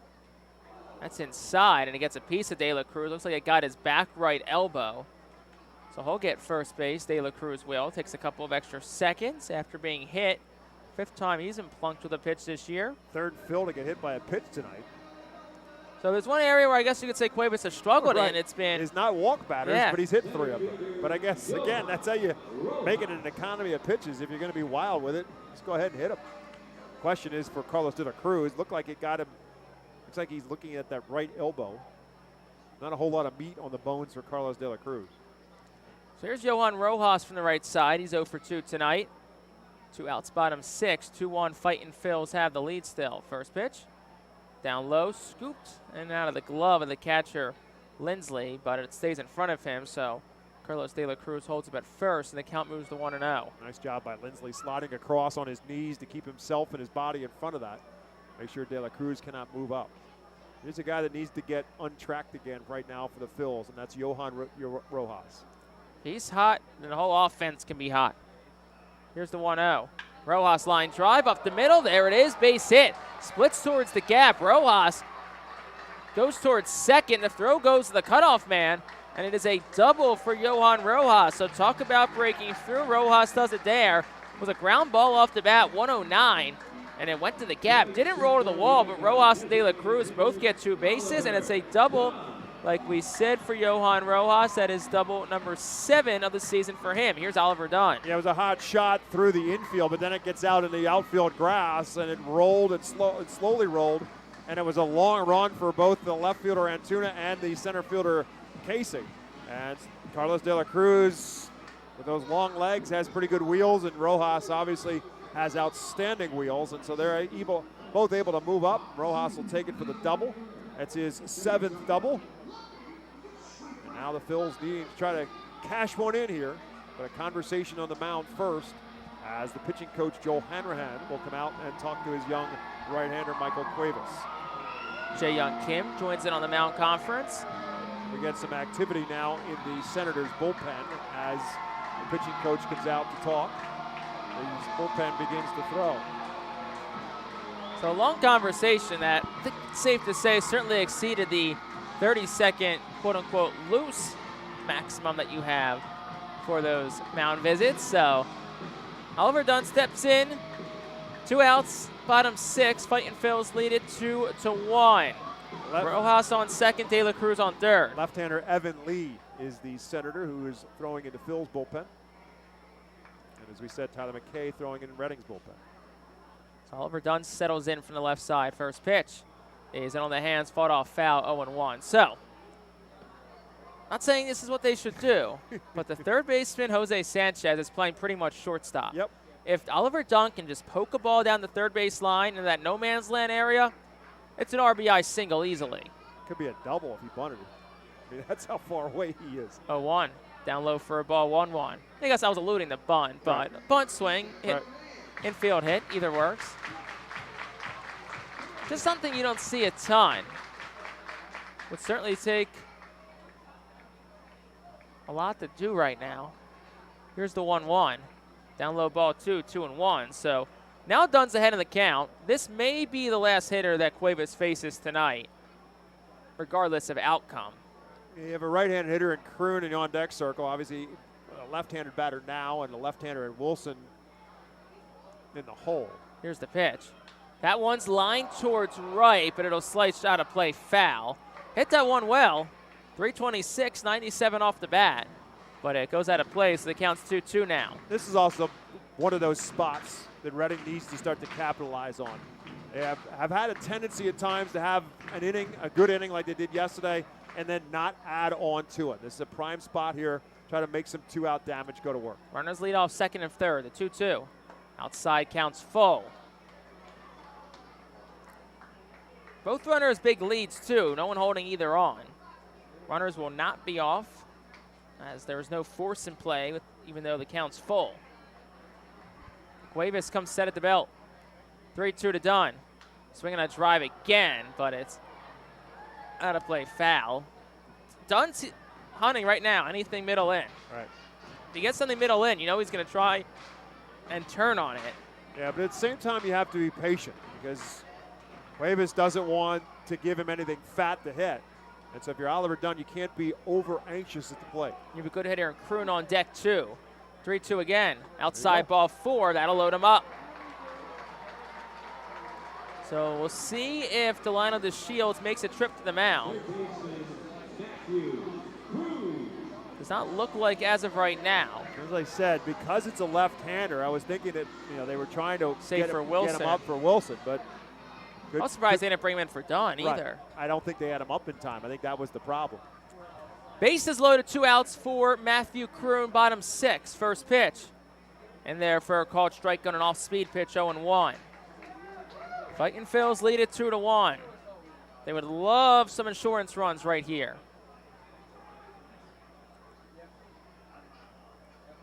Here's the pitch.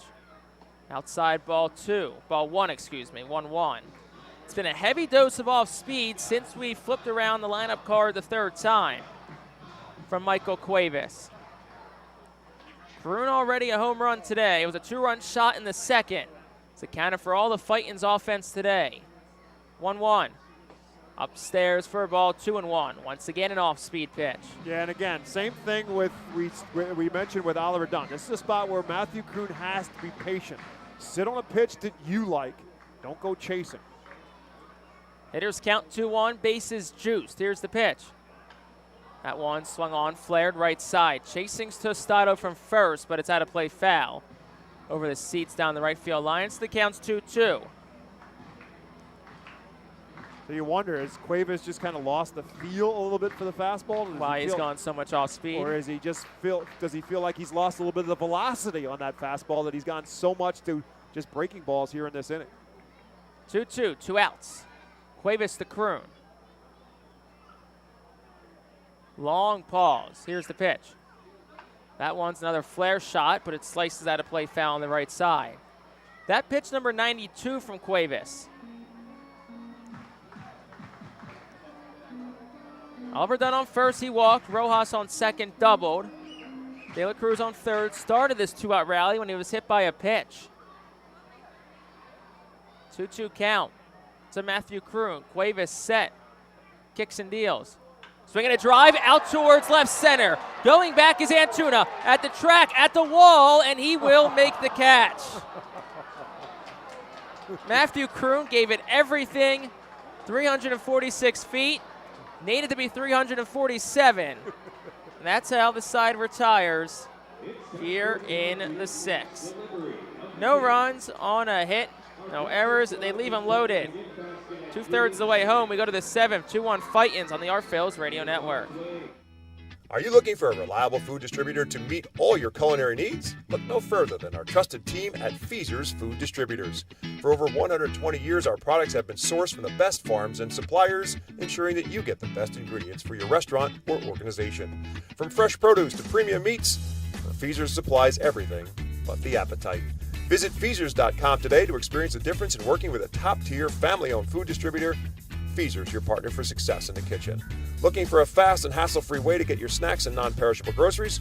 Look no further than FeasersDirect.com. With just a few clicks, discover the convenience of having your culinary essentials ready for a pickup at our headquarters in Harrisburg.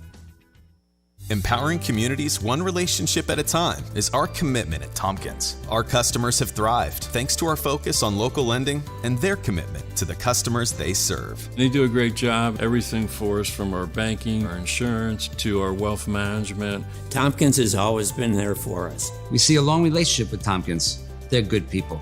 Tompkins, banking, insurance, wealth. Member FDIC, equal housing lender. Investment and insurance products are not FDIC insured, not bank guaranteed, and may lose value. Be the first to know everything about your Red and Fightin' Phils by signing up for the Baseball Town Insider email newsletter. Once you become a Baseball Town Insider, you will receive breaking news about Fightin's promotions, including giveaways and guest appearances, special events, exclusive offers, and discounts on tickets and merchandise, just for being a Baseball Town Insider. Visit Fightins.com to sign up for this free. Top of the 7th, 2-1 Fightin' Phil's lead. It's the bullpen who will try and bridge it to the end, and I will make my call to the bullpen for Bob McCool. And speaking of tall right-handers, it's Tyler McKay who comes in, although I'm not 6'6". And Tyler McKay coming in. Phil's leading 9 outs now to try to hold on here. They lead the Harrisburg Senators by a score of 2-1. As the Senators come to the plate here in the top of the 7th, facing Tyler McKay, whose first pitch is outside for a ball. McKay making his 11th appearance for the Phils, 0-1 with a 2.25 earned run average. 1-0 pitch to Yasel Antuna leading off for the Senators here in the 7th. And that's also outside. He misses on his first 2. Antuna 0 for 2 on the night.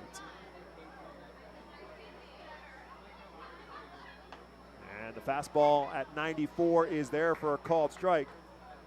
In his 10 appearances to date, Tyler McKay has pitched in 12 innings, 11 strikeouts, 7 walks to go along with it. And this one ripped into right field and hooking foul. Antuna all over that fastball from Tyler McKay, but just a little bit out in front of it as he bangs it off the roof on the Reading Hospital Tower Health Pavilion above the pool. But fortunately for the Phils, it's foul, and now it's 2-2. McKay right back with his pitch is outside, and now the count is full. Brady Lindsley in the on-deck circle, Jose Sanchez. That's what's due up for the Senators here in the 7th. That's 6, 7, and 8 in their lineup tonight. 2-1 Phil's on top.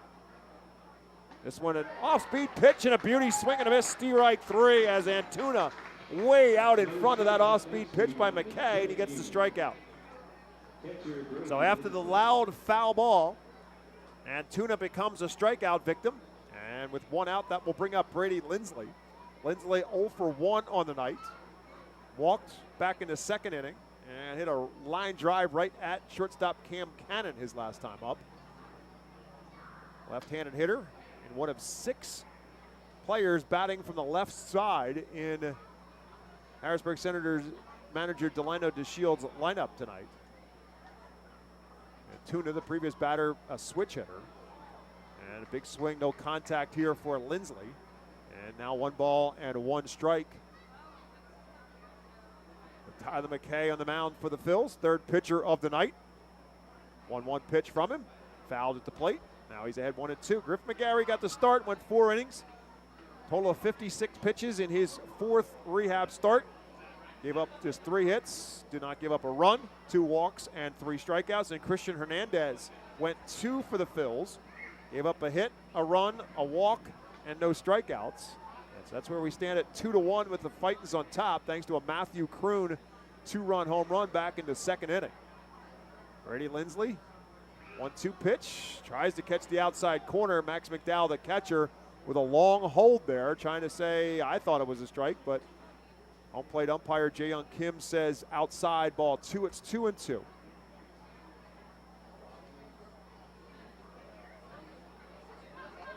And misses outside again. Now it's 3 balls and 2 strikes. Tyler McKay, again, one of the pitchers the Philadelphia Phillies organization used to help get Bryce Harper back into playing conditions.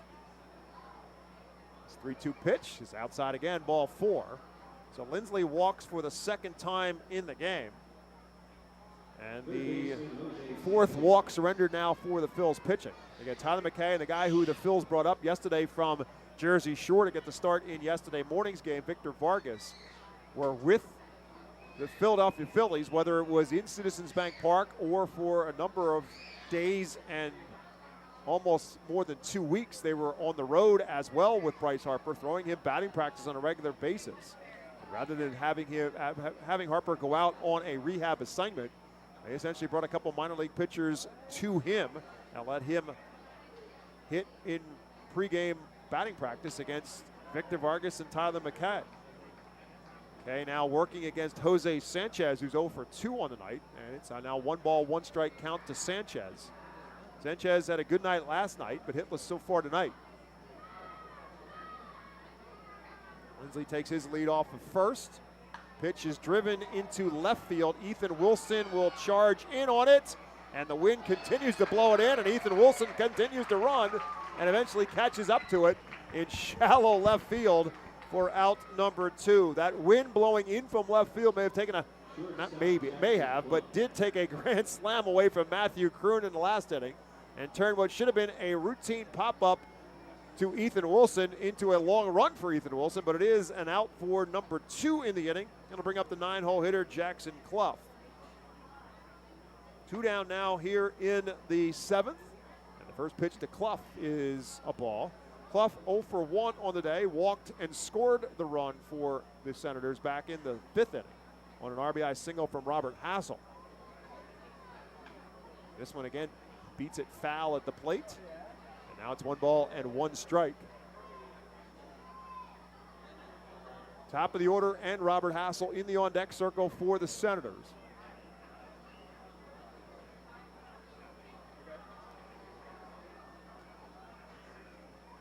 One pitch, driven into right center field.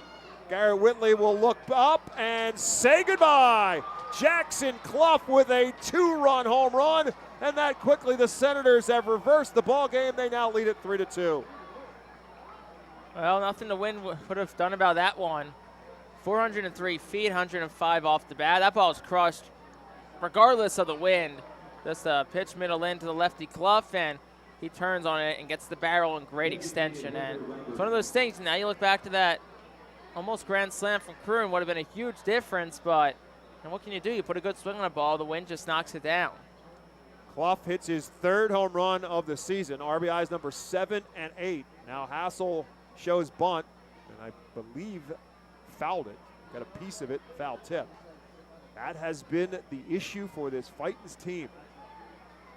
Bullpen just has not been able to hold on to leads, and giving up home runs has been a problem. And that, as Jake said, was an absolute crush pitch off the Redner's Event Center. This one right back to McKay. He'll make the toss to Carlos De La Cruz, and that'll do it for the Senators. But again, they do the damage. One hit in the inning, but it was a 2-run home run. 7th inning stretch time at America's Classic Ballpark. When we come back to Reading, it's now Harrisburg 3, Reading 2. Nursing home neglect is a serious problem. If you or a loved one has suffered from bed sores obtained in a nursing home or a fall down in a nursing home resulting in a fracture, our friends at Swartz-Culleton can help. Call the attorneys at Swartz-Culleton for a free consultation. Their phone number is 1-800-JUSTICE. That's 1-800-587-8423. Once again, call 1-800-JUSTICE today. Swartz-Culleton is a proud sponsor of the Reading Fightin' Phils. International Fireworks is the official fireworks provider of the Phillies. International Fireworks shoots every fireworks show throughout the season, including 8 Mega Blast fireworks shows. International Fireworks also provides the pregame fireworks after the national anthem at each game. International Fireworks has a nearby retail store in Douglasville, Pennsylvania, where you can purchase all of your fireworks. Visit fireworksrus.com for more information about the International Fireworks retail store in Douglasville. Thanks again to International Fireworks, the official fireworks provider of the Phillies. There's a weekend in July where the baseball world revolves around a village in upstate New York. Baseball Hall of Fame induction weekend in Cooperstown is an unforgettable experience filled with family-friendly activities and priceless moments. Make your plans today for July 21st through the 24th for the induction of Fred McGriff and Scott Rowland as the class of 2023. Visit baseballhall.org today for the entire schedule. See you in Cooperstown, where the journey becomes legend. Bottom of the 7th inning here at FirstEnergy Stadium, presented to you by Swartz-Culleton. Swartz-Culleton represents injury victims in Pennsylvania and New Jersey. If you've been injured, call 1-800-JUSTICE today. Alberta University Golden Wolves call to the bullpen. Brings in left-handed pitcher Evan Lee for the Senators. He faces left-handed hitter Ethan Wilson, with the Phils now trailing 3-2. First pitch from Lee, curveball. That's a good one, and backs up at Ethan Wilson for a called strike one. Funky delivery. It's his 12th game, 6.39 ERA. Has 15 walks and just 12 strikeouts over 12 2/3 innings pitched. So gives up lots of runs, gives up lots of walks. So chance for Reading here to try and get a couple. It'll be Ethan Wilson, Max McDowell, Cam Cannon due up for Al Padrique here in the 7th. The Phils trailing for the first time. This one a little tapper out in front of the plate that will trickle foul. Ethan Wilson out of the box and sprinting down the first baseline. He'll have to come back, and he's now behind in the count 1-2. Lee, a native of Arkansas, played his college baseball at the University of Arkansas. A 2018 15th round draft pick of the Nationals. Actually made his major league debut with the Nationals on June 1st of last season. And he got a chance to start a game against the Mets in New York. Also made 3 relief appearances for the Nationals last year. 1-2 pitch, tapped slowly towards second. Arruda will have to charge it. Will make the throw in plenty of time for out number 1 here in the 7th. Yeah, pretty much been all curveballs so far from Evan Lee. He's got, he said, that funky delivery too. Also action in the Reading bullpen. Braden Zarbniski up and throwing for Reading. So McDowell 0 for 2 on the day. Hit a double play and flew out to center field his 2 plate appearances. Curveball from Lee is a good one for a called strike. After those 3 relief appearances that Lee made last year for the Nationals, ended up going on the disabled list for the remainder of the season with a flexor strain in his throwing arm. That one's in the dirt for a ball. 1 ball and 1 strike now to Max McDowell. Max 2 for 3 in last night's game, looking for his first hit tonight. Phils with just 3 hits. 2 of them are back-to-backers, in a double by Dunn and the 2-run home by Kroon. This one ripped down the third base line, but hooking foul and scrambling the Washington, the Harrisburg Senators bullpen. They were running for cover down there. That was smoke off the bat of McDowell. It's the one fastball McDowell seen, and he crushed it. All those guys, not one of them had a glove on apparently, because they were not making effort to catch it. There's one, McDowell fouls that one off his foot. It rolls all the way out down the first baseline, and Max McDowell is down on 1 knee at home plate. That looked painful. Either the foot or the ankle of Max McDowell. Yeah, home plate umpire Jae-Young Kim will dust off the plate, give Max McDowell a couple of extra moments to walk it off. Looks like he'll be okay, but you know, they're catchers. They're toughest players out there. Max, as so many players do, wears one of those guards on his ankle and foot, but obviously that one did not hit the guard. 1 ball, 2 strikes to him. He's back with that breaking ball right back at his feet. McDowell takes it for a ball. 2 balls and 2 strikes.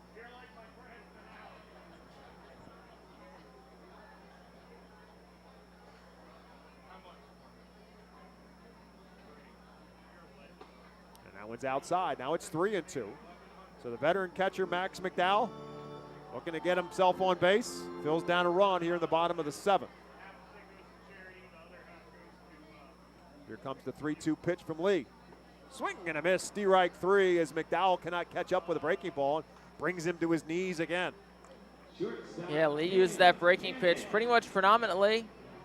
Breaking balls, mixing some fastballs there to McDowell just to try and keep the swing honest. He does a great job there. Threw a few fastballs to speed up the swing and then slowed things down and had McDowell way out on the front foot against a breaking pitch. That'll bring up Cam Cannon. Cannon 0 for 2 and now 0 for 6 so far in the series for the Phils. Takes that one inside for a ball. Rain off and on throughout the night tonight. Looks like it has stopped for the time being, but the winds have been circling throughout the night. Cannon takes the curveball for a strike. Now 1 ball and 1 strike.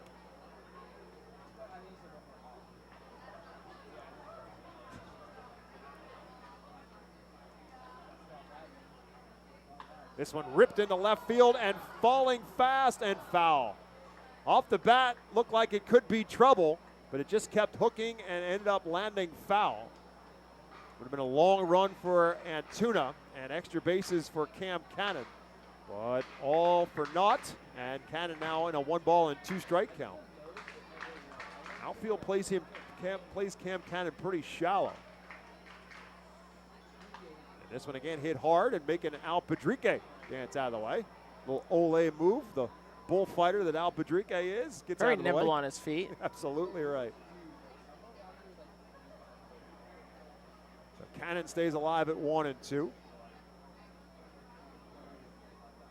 Swing and a miss, strike 3, and that'll do it for the Phils as they go 1-2-3 here in the 7th. 7 innings complete here at America's Classic Ballpark. Harrisburg Senators 3, Reading Phils 2. Nursing home neglect is a serious problem. If you or a loved one has suffered from bed sores obtained in a nursing home or a fall down in a nursing home resulting in a fracture, our friends at Swartz Culleton can help. Call the attorneys at Swartz Culleton for a free consultation. Their phone number is 1-800-JUSTICE. That's 1-800-587-8423. Once again, call 1-800-JUSTICE today. Swartz Culleton is a proud sponsor of the Reading Fightin' Phils.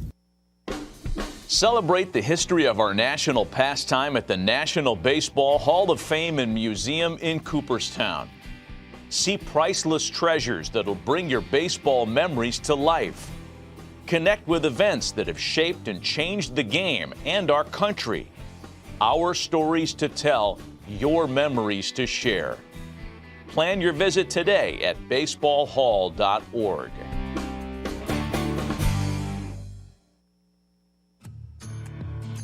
The Reading Fightin' Phils birthday package is the best way to celebrate a birthday. Whether you're a youngster or an adult, there's no better birthday than a Fightin' Phils birthday. The Fightin' Fan birthday package is customizable for fans of any age and starts at just $130. Base packages include 10 general admission tickets to a Fightin's home game, an autographed baseball, and a VIP reserved parking spot. Fans can also add a wide variety of experiences and options to make sure your favorite Fightin's fan's birthday is a grand slam.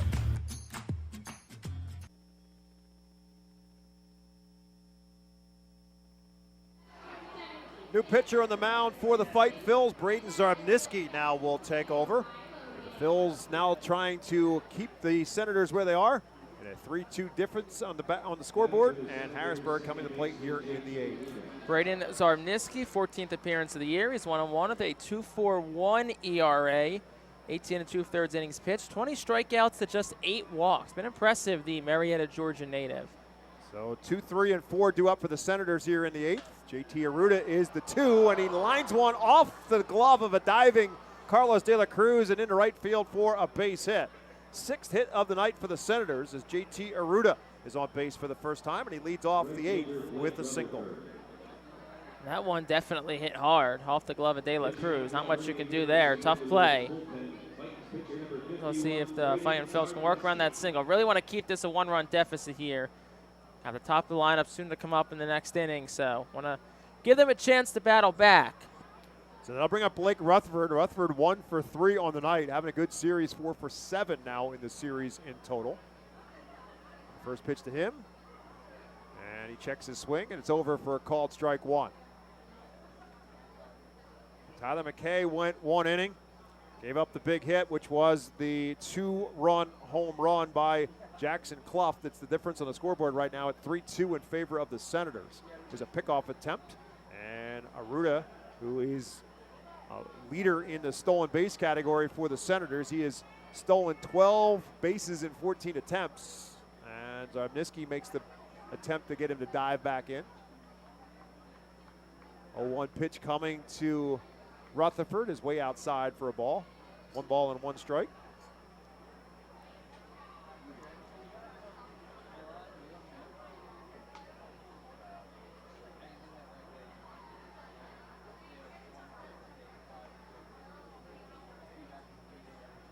And again, misses outside. It's 2-1.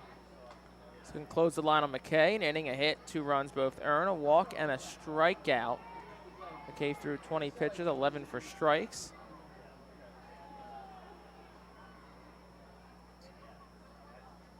This one ripped into right field. That'll be another base hit. Arruda had a hold up so the ball did not hit him, and so he has to stop at second base.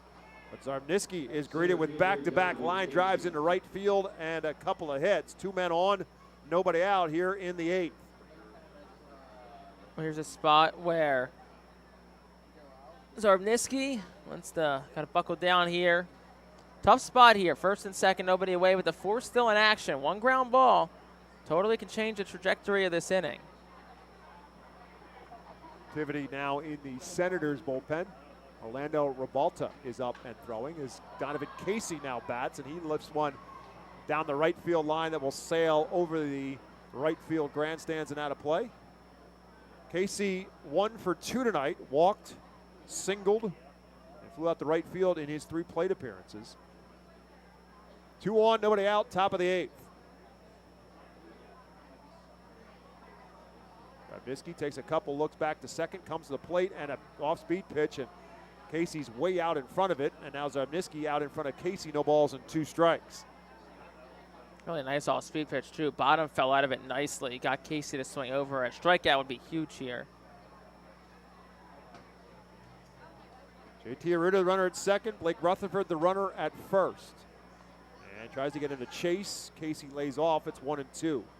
Not a bad thought either. 0-2. Go outside with the breaking pitch. Try and get a chase there.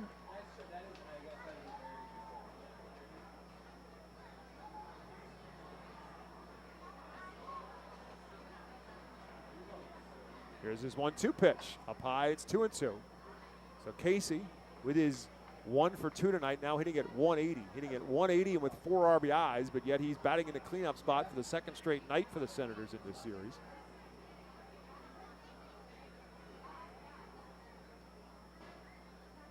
Two-2 pitch. Up high again, ball 3. Tried to hit his spot with a fastball there.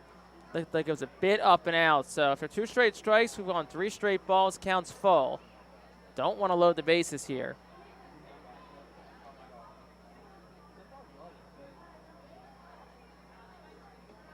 And he does. Pitch outside, ball 4. So that will indeed load the bases now with nobody out. There's nobody throwing right now in the Phil's bullpen. This is Braden Zarbniski's mess. Right now it's his job to try to get out of it. Here comes pitching coach Brad Bergerson, presumably just to settle Zarbniski down, overthrowing a bit. He's missed most of his pitches. Glove side, so big sign of overthrowing. So we'll see how he settles back in here. We'll see what they do infield-wise, too. You're down 1 in the 8th.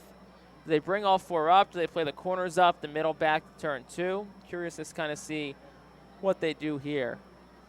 Frankie Tostada will be the batter. Tostada among the leaders in this team in RBIs with 18. He is 0 for 3 so far tonight. Left-handed hitter facing the right-handed pitching Braden Zarbniski.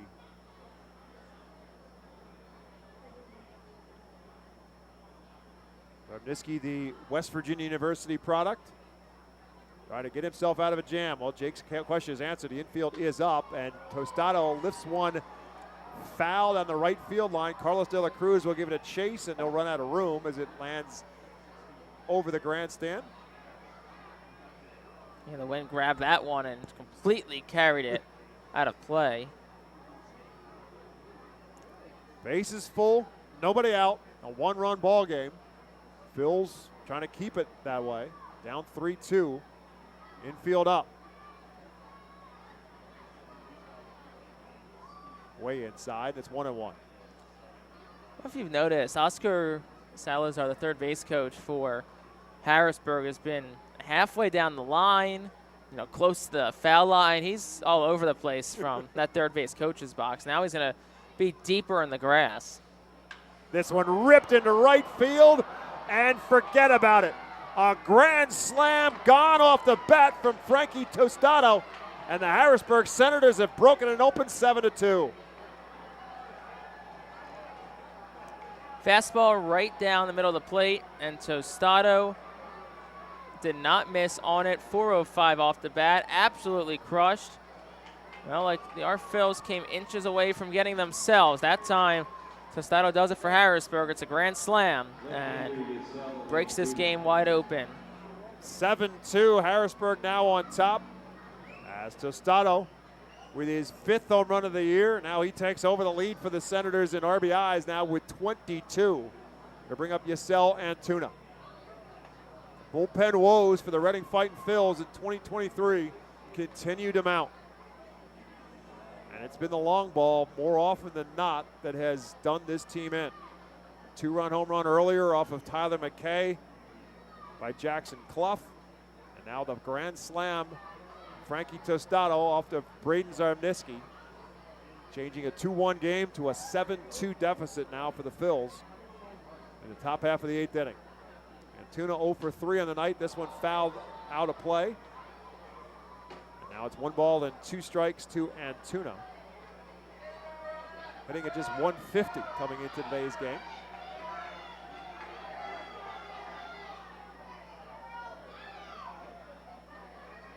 That one bounces up there. Now it's 2 balls and 2 strikes.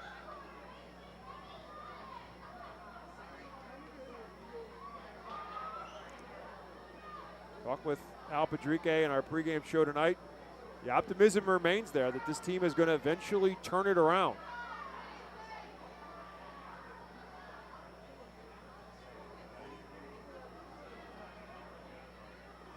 Two balls and 2 strikes. Checks his swing. It'll peel. He did not go around, so now the count is full.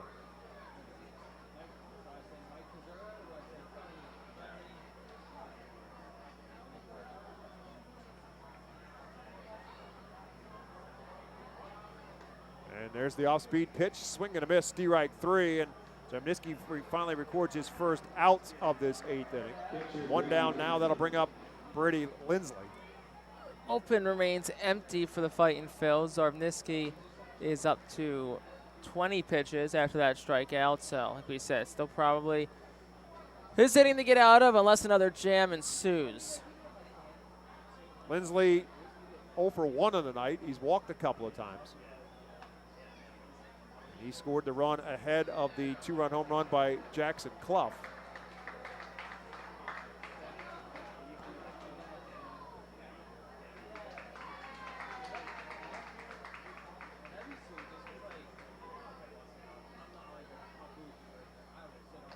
Swing and foul tip held on to by McDowell, and he's ahead of Lindsley. No balls and 2 strikes. Now Lindsley will call time at the plate.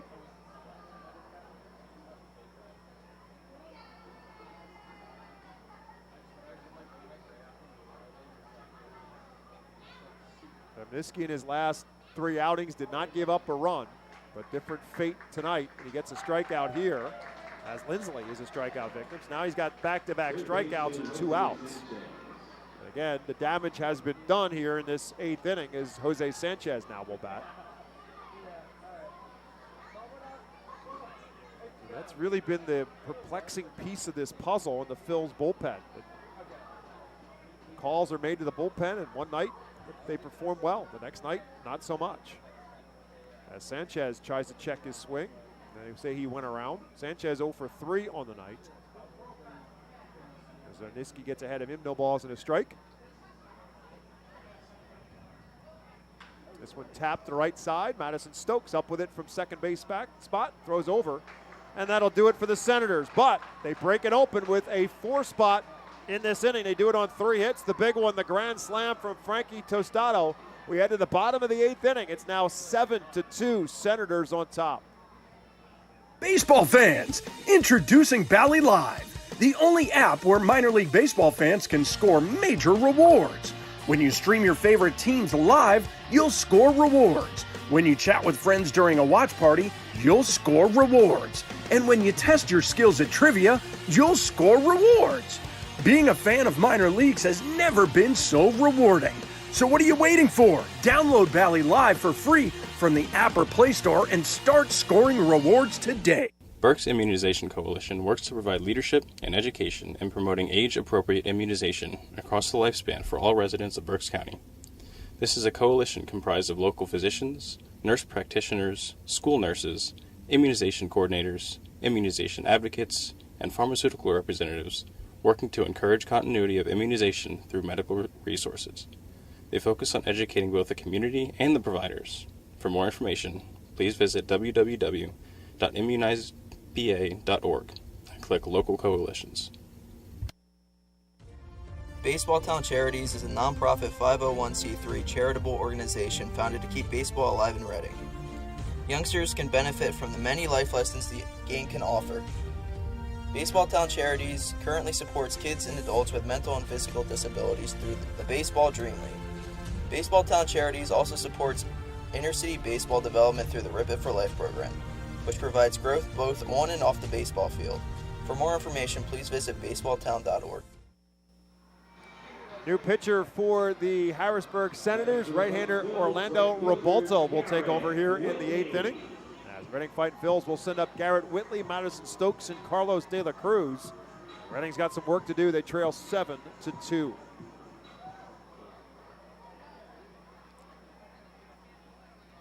Whitley on the night 0 for 2 so far. That 0 for now has reached 29 at-bats for Garrett Whitley.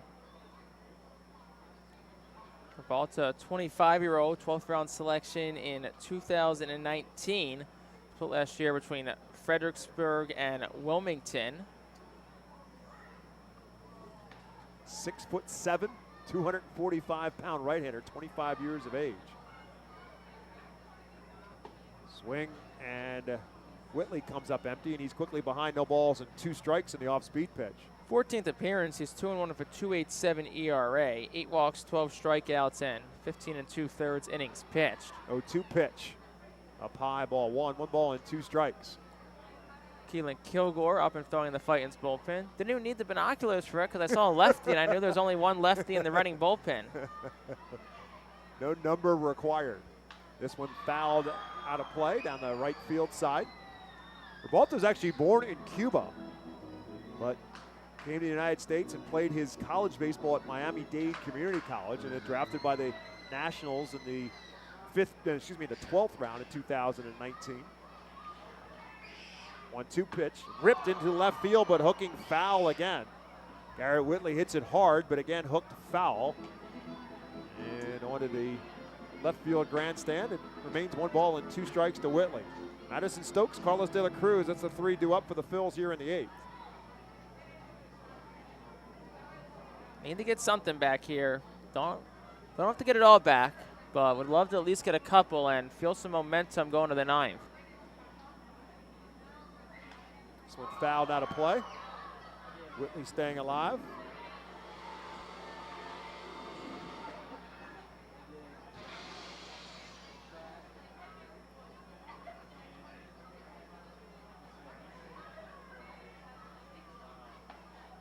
Swing and a miss, strike 3. as Whitley goes down on strikes here to start the 8th.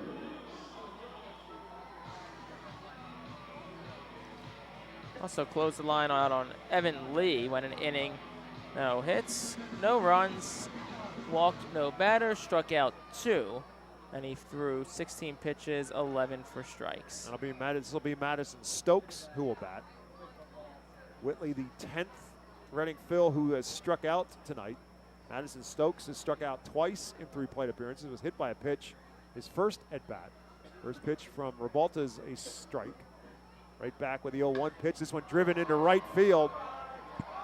Rutherford back, and now he'll start to come in on it and end up making the catch. So again, fighting the wind, goes back and then realizes the wind's going to bring it in, and Rutherford had to come in, make the catch for out number 2. Yeah, wind's been all over the place tonight. Sometimes it's blowing out towards right, it's blowing in, everywhere. Right now it's blowing in from right center.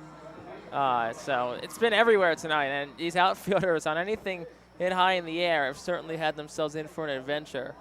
I'll bring up Carlos De La Cruz. Carlos 0 for 2 tonight. He too was hit by a pitch. One of 3 Phils who were hit by a pitch from Michael Cuevas. One of the few things he did wrong tonight. He struck out 7. Gave up just the 2 runs. It was a 2-run home run by Matthew Kroon, the only blemish in his line. 2 outs now here in the 8th for De La Cruz. After he fouls one off. This one fouled off again down the first baseline and out of play.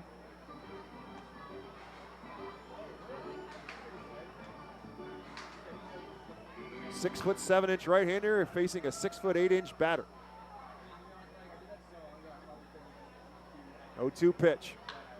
Hit hard towards the left side. Jackson Clough backhander. The shortstop high throw that will allow De La Cruz to reach base safely. It hits off the fence of the Savage 61 dugout suite, so De La Cruz cannot move up. I'll bring up Johan Rojas. Tough play. We'll see what they roll it. Was deep in the hole for Clough. He rifled a throw, though, over the head of Tostado at first. I'm really sure that would have probably throw would have beat De La Cruz. They are going to call it a base hit, though. Probably rightfully so. It was a well-hit ball, 96 off the bat from De La Cruz. Put in a good spot, so might as well reward him for it. So I'll bring up Johan Rojas, who was 1 for 2 tonight. Hit a double his last time up. Big swing at the fastball. But actually, Rojas actually was out in front of that fastball at 95 miles an hour. So Johan 1 for 3 on the night with that double.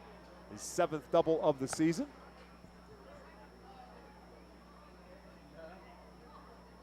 This one hit up the middle and through for another base hit. De La Cruz will stop at second.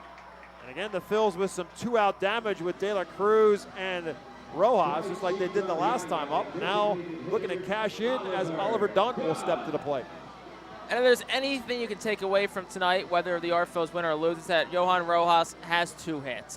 And that's something that this team has needed. They needed his bat to really get back, because ever since he missed time with that ankle injury a couple of weeks against New Hampshire, it felt like his timing's been off.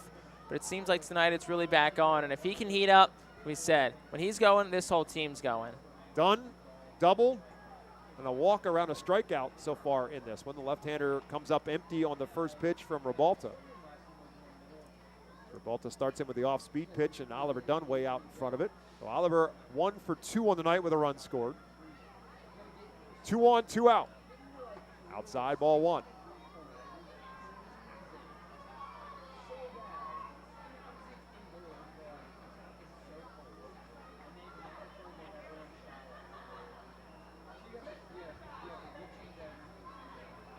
One pitch.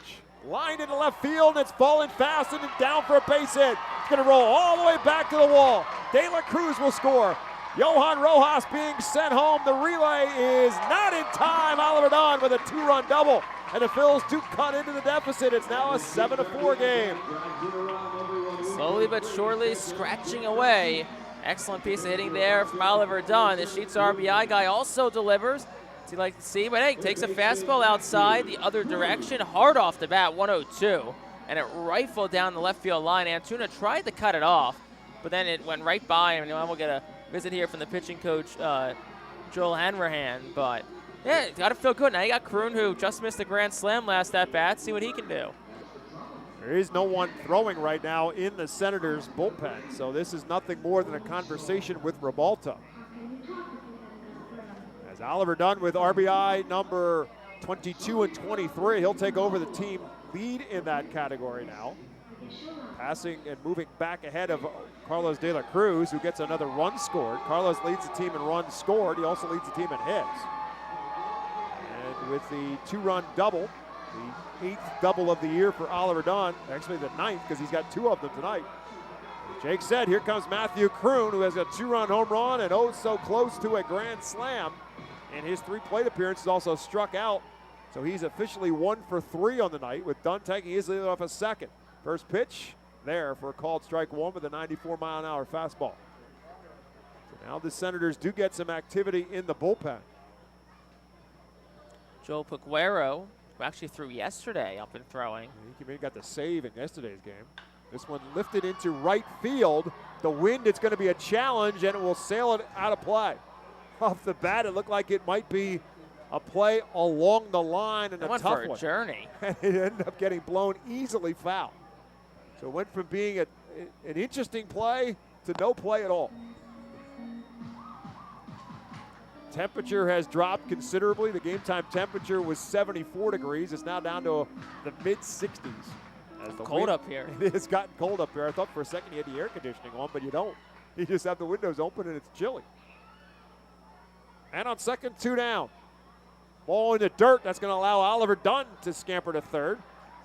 As Lindsley blocked it, but it hit off his knee and rolled out in front. And Oliver Dunn easily moves up to third base now with 2 down. Wow, pitch on Rebuta, but great dirt ball read by Dunn. He was off before the ball even got away. He saw it was down, and he took off. So by the time it was away, he was already at third. 2 runs in the inning for the Phils. They've got another one 90 feet away if Kroon can get him home. 1 ball and 2 strikes to Matthew Kroon. Up high for a ball. It's 2-2.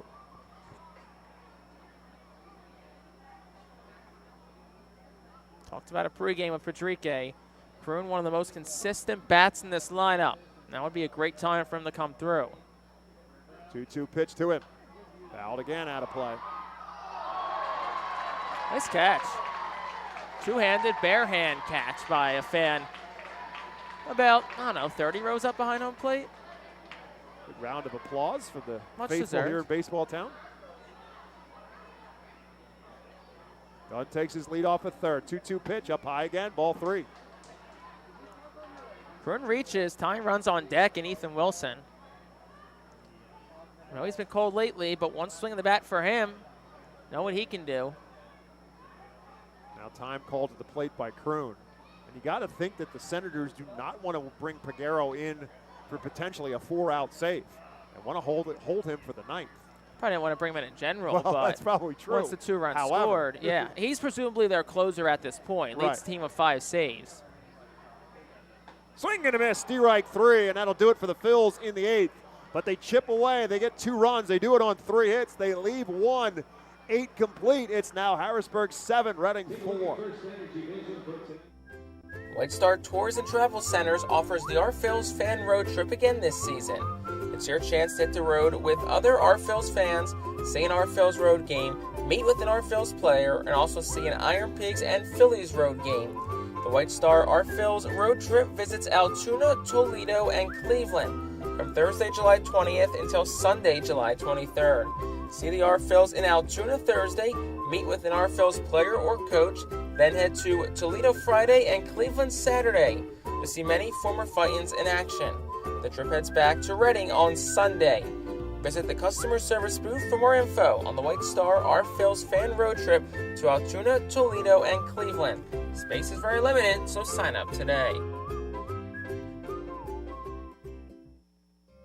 You can add a delicious, all-you-can-eat buffet to any Reading Fightin' Phils game ticket for only $21.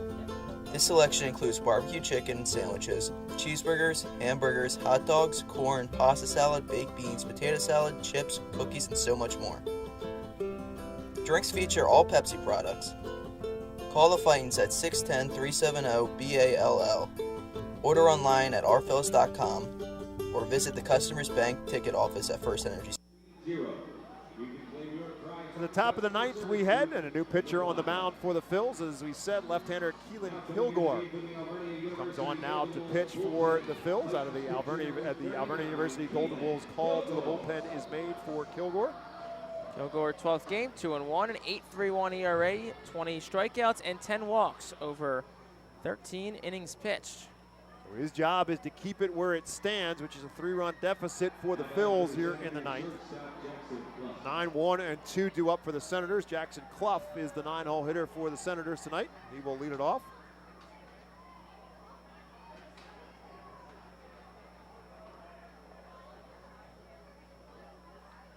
And the first pitch almost hit him. Clough 1 for 2 tonight with a 2-run home run. That initially gave the Senators the lead after they were down 2-1. The 2-run home run by Clough made it a 3-2 advantage. 1-0 pitch is over for a called strike one.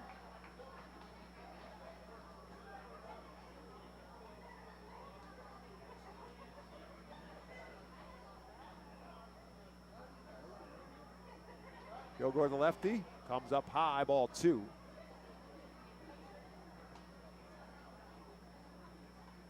PSECU presents tonight's attendance report. Tonight's attendance at FirstEnergy Stadium, 4,147. PSECU, proud to be one of the largest credit unions in Pennsylvania. This one fouled out of play as Kilgore gets ahead of Jackson Clough, 1 ball and 2 strikes. Robert Hassel, the top of the order, and then JT Aruda due up for the Senators here in the ninth in a 7-4 game for Harrisburg's advantage. Back at it tomorrow night, 6:45 again will be the start time. Gates open up at 6 o'clock. Tyler Phillips will be on the mound for the Fightins against left-handed pitcher Alimo Hernandez gets the start for the Senators. Now it's 3 balls and 2 strikes to Clough.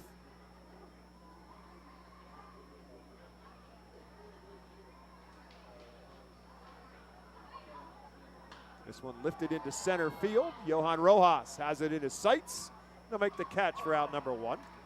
It sounded like he got all of that. May have jammed him a little bit, but hangs up there for Johan Rojas, who makes a nice play in center. Clean Eats, located at 1665 State Hill Road. Clean Eats in Wyomissing is a healthy food restaurant that offers a variety of delicious and affordable options for their customers. Dine-in cafe menu includes burgers, wraps, flatbreads, melts, and build your own bowls, smoothies, and more. Also provide a weekly meal plan service, with a new menu going on their website every Tuesday. Place your order online, pick up your meals at Clean Eats in Wyomissing. Take them home, just heat and eat. Clean Eats in Wyomissing include grab-and-go meals, protein smoothies, healthy snacks, and catering for all occasions. Proud 2023 Fightin' Phil's team feed partner. Jake Starr and yours truly will attest to the wraps. It was good tonight. Good stuff. And a variety of wraps at that. Chicken, cheesesteak. I think it was cheesesteak. Yep. There were potatoes in there, too. And shrimp. And shrimp. Not all in the same Not one. all in the same wrap. There's a variety of wraps. We went for the variety pack tonight. We did not have the cheesesteak, potato, and shrimp all in one wrap. No, we went for the variety pack. 2 balls and a strike now to Robert Hassel, who's got a couple hits in 4 plate appearances tonight. And Kilgore comes with a 2-1 pitch that's over for a called strike and a 93-mile-an-hour fastball. Lefty against lefty here. Hassel, again, just a 21-year-old center fielder, now playing designated hitter tonight's lineup for the Senators. And that one bounces up there. Now it's 3 balls and 2 strikes to Hassel.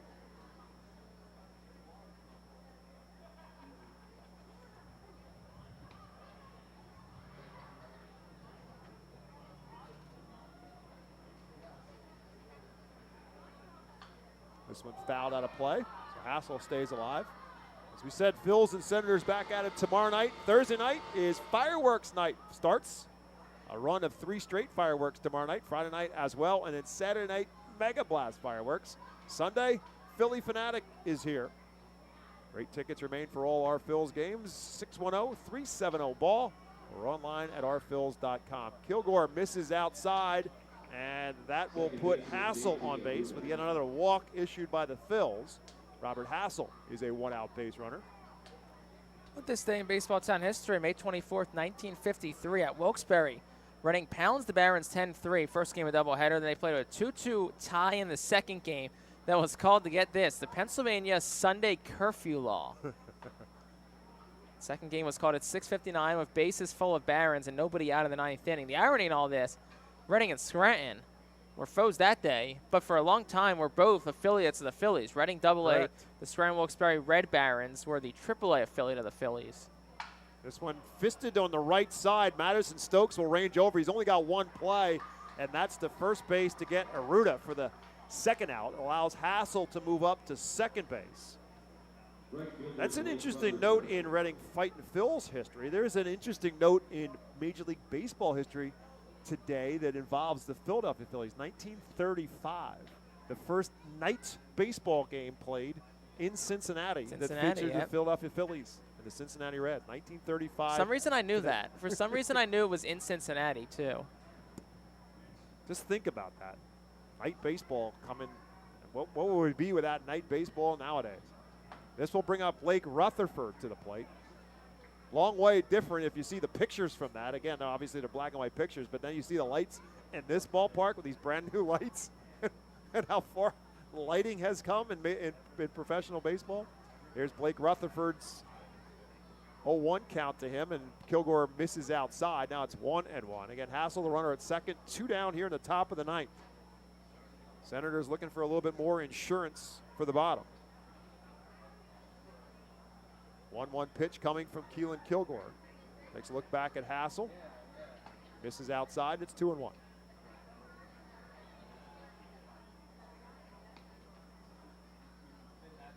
If you missed it, the Philadelphia Phillies did win their game today. They ended up winning it in extra innings. Former Reading Fightin Phil Alec Boehm with the game-winning hit in the bottom of the 10th inning for the W for the Phils to at least salvage one game in the 3-game series against Arizona. Split the 6-game homestand, 2 out of 3 against the Cubs and 1 out of 3 against Arizona. Now the Phils begin a road trip to Atlanta tomorrow night. Rutherford keeps himself alive with a tap foul out of play. It's 2-2 still to Blake Rutherford. I believe first time this year against Atlanta, which is correct. It's crazy with the expanded schedule this year. Playing all 30 teams, you play your division, I think 6 less games this year, 13 instead of 19, but it's just crazy. It feels like every year they play one of the Mets or the Braves 13 times in the first 60 games. 2-2 pitch. Again, Rutherford keeps himself alive. Yeah, they'll go from Atlanta to New York. So they'll see the Braves and the Mets back-to-back for the first time in 2023. Good time to get hot. If you're going to go to Atlanta and go to New York. Keelan Kilgore trying to get himself out of this 9th inning. 2 balls, 2 strikes. Broke the bat. Kilgore makes the stop. Fends off the bat, the ball, and then makes the throw, and then picks up the shreds of the bat for Rutherford. That'll do it for the Senators in the 9th. No runs, no hits, 1 left. Bottom of the 9th, last chance for the Phils. They need 3 to stay alive. They're down 7-4. Unlike any other area in FirstEnergy Stadium, the Savage 61 Dugout Suite puts you in the closest seat to the action on the field. Located just a few feet from the diamond on the first base side with covered seating, abilities of motion accessible seating, and the most unique view around. Your group will thank you over and over again for this one-of-a-kind experience. Tickets for the Dugout Suite start at $27 and include options to add food and drink packages. The ProMax Fence Systems Foul Porch is an exclusive group experience. Located in our left field corner, groups of 20 to 30 people are treated to 2.5 hours of all-you-can-eat buffet and drinks. In a festive atmosphere with a bird's-eye view of the visiting bullpen, regular season tickets are $34 for groups of 20 or more. Call us today at 610-370-BALL to reserve a spot for your group. The Penn State Health St. Joseph's 67 Club is the original hospitality area at FirstEnergy Stadium. Conveniently located along the third base side, the 67 Club gives you a front row seat to all the action out of the hot corner. The area is safely protected from line drives with a large see-through net. Starting at $34, groups of 20 or more can enjoy a 2.5-hour all-you-can-eat buffet. Children 4 and under are free. Visit rphils.com or call us at 610-370-BALL to reserve your group outing today.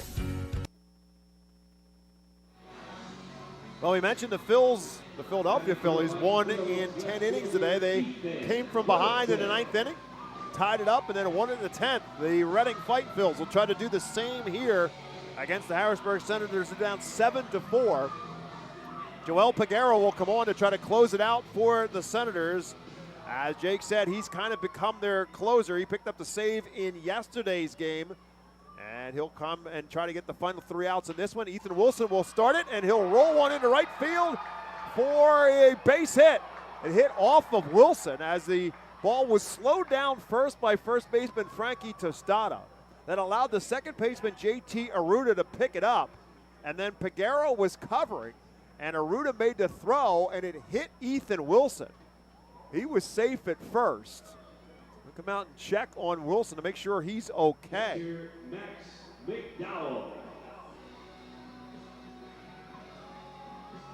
Trainer Steve Torregrossa comes out to check on Ethan Wilson. Ethan says, I'm fine, I'm staying in. So the Phils get their first one on. I'll bring up Max McDowell as Ethan Wilson gets his first hit of the night. Wilson kind of is stuck in what was a 7 for 46 slump before that base hit. I'll bring up Max McDowell. Max is 0 for 3 on the night.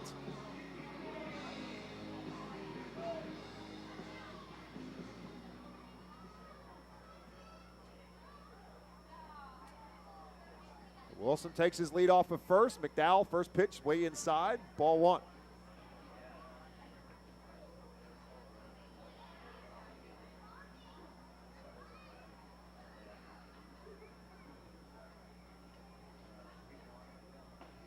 And the second one is on the outside corner for a called strike 1.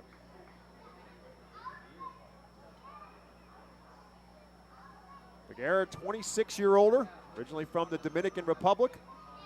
Originally signed by the Tampa Bay Rays in 2015. This one ripped into and speared out of the air by the shortstop, Jackson Clough. Clough went as high and as far as his glove could reach, and he stole the base hit away from Max McDowell, who hit a bullet. Tough luck that time for Max McDowell, and an outstanding play by Jackson Clough, who spears it out of the air. And it's 1 out. Clough, 5'11". Got as high as his 5'11" could go. So that's 1 out, and it'll bring up Cam Cannon. And the first pitch from Peguero is a ball.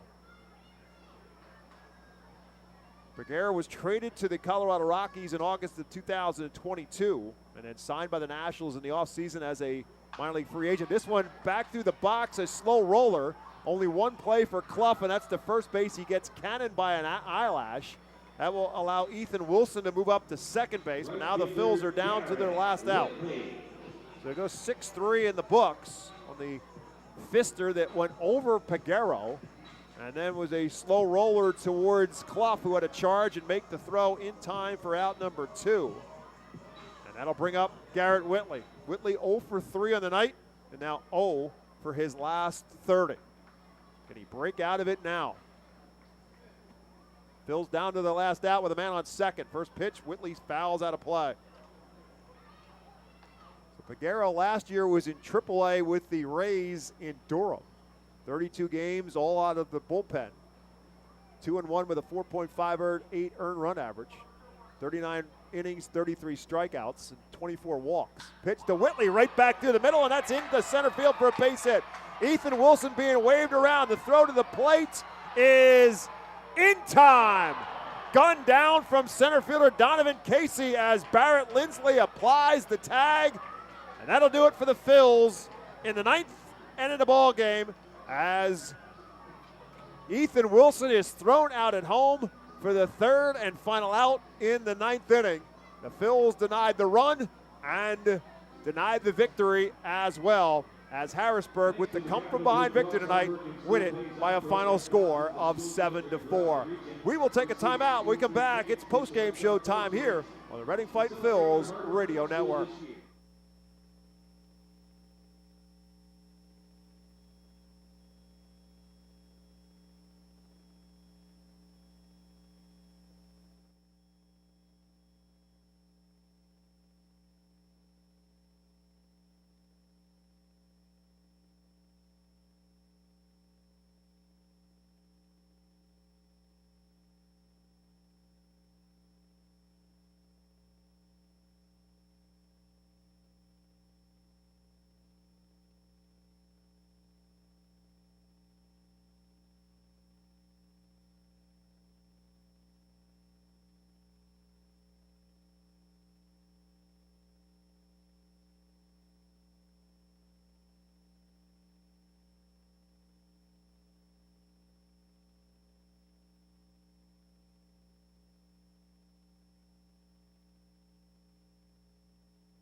Welcome back to FirstEnergy Stadium as the Fightin' Phils fall to the Harrisburg Senators tonight by a final score of 7-4.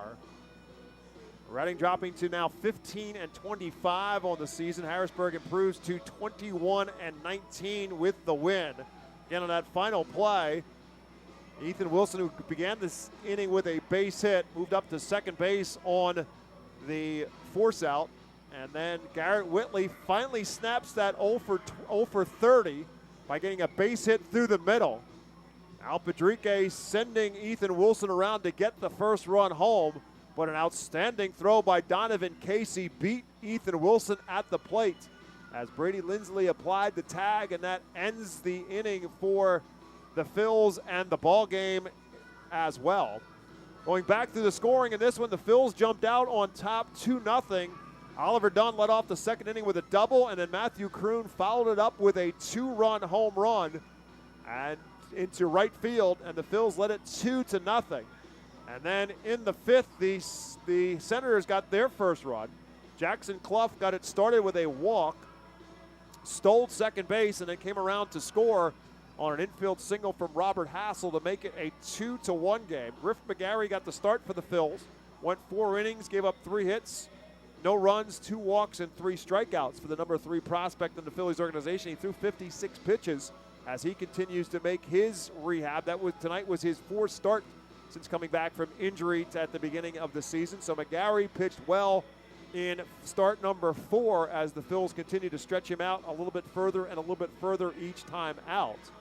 And so Christian Hernandez came on then to pitch the 5th and the 6th. He gave up the single run to the Senators. It made it a 2-1 game, and then the game changed in Harrisburg's favor in the 7th. Tyler McKay on to pitch for Reading in the 7th inning. He got the first batter out on a strikeout, and then a walk to Brady Lindsay, then a fly out by Jose Sanchez, and then Jackson Clough, the number 9 hole hitter, who was batting at 169 on the season coming in, and he hits a 2-run home run to put the Senators on top 3-2.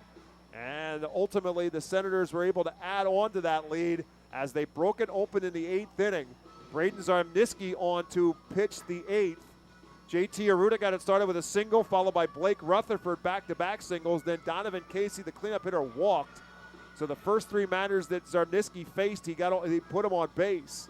And then Frankie Tostado stepped to the plate, and the 5-hole hitter changed this thing around with a blast into right field, a no doubt about it grand slam home run that made it a 7-2 game in favor of the Harrisburg Senators.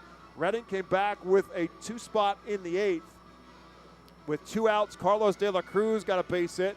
Johan Rojas followed him with another base hit, and then Oliver Dunn scored them both with a double the other way, the lefty with a double into left field, scoring both Carlos De La Cruz and Johan Rojas to make it a 7-4 game. And that's where we were going into that 9th inning. The Phils looking to try to at least make a little bit of something happen, but ultimately the game ends as Ethan Wilson is gunned down at the plate by center fielder Donovan Casey and denies the Phils a chance for any kind of a comeback. Tonight's game played in 2 hours and 27 minutes, played in front of 4,147 fans here at FirstEnergy Stadium. The winning pitcher will be Michael Cuevas, the 21-year-old for Harrisburg, was outstanding tonight. 6 innings, 3 hits. He only gave up the 2-run and home run to Matthew Kroon, and that's it. He walked 1. He struck out 7. He did hit 3 batters, but ultimately he ends up picking up the W tonight. Tyler McKay gets the loss for the Phils, and Joel Peguero comes in to get another save, so he has saved both games in this series for the Senators, who now take a 2-0 advantage in this series that will continue right back here tomorrow night. 6:45 again is first pitch time here at FirstEnergy Stadium. 6 o'clock will be the time the gates open here for Tompkins Plaza. And as always, tickets remain for baseball here at America's Classic Ballpark. Tomorrow night features fireworks, so too does Friday night, and that, for that matter, so too does Saturday night. Saturday night will be a Mega Blast fireworks, and then Sunday, the Philly Fanatic performs. Great tickets remain for all our Phils games. You can call 610-370-BALL or you can order online at ourphils.com. So again, tomorrow night, 6:45 is first pitch time. We'll have the call of the game for you here on the Reading Fightin' Phils radio network. We'll be out on the plaza for our pregame show as well at 6 o'clock. That is live on Facebook. And if you miss it there, you can hear it on our Reading Fightin' Phils radio broadcast beginning at 6:30. So again, the final score tonight, the Harrisburg Senators win it over the Reading Fightin' Phils 7-4. The Senators take the first two games of the series. They're now 21-19 overall on the season. And Reading drops a second in a row. They are now 15-25 on the year. For my broadcast colleague, Jake Starr, thanks again to Al Padrique, the manager of the Fightin' Phils, for spending some time with us on the Mike's Sandwich Shop pregame show. My name is Bob McCool. As always, thank you for listening to the Reading Fightin' Phils radio network. Hope you do so tomorrow night as well. Better yet, we would love to see you here at the ballpark. Thanks for listening, everyone. Have yourselves a great night.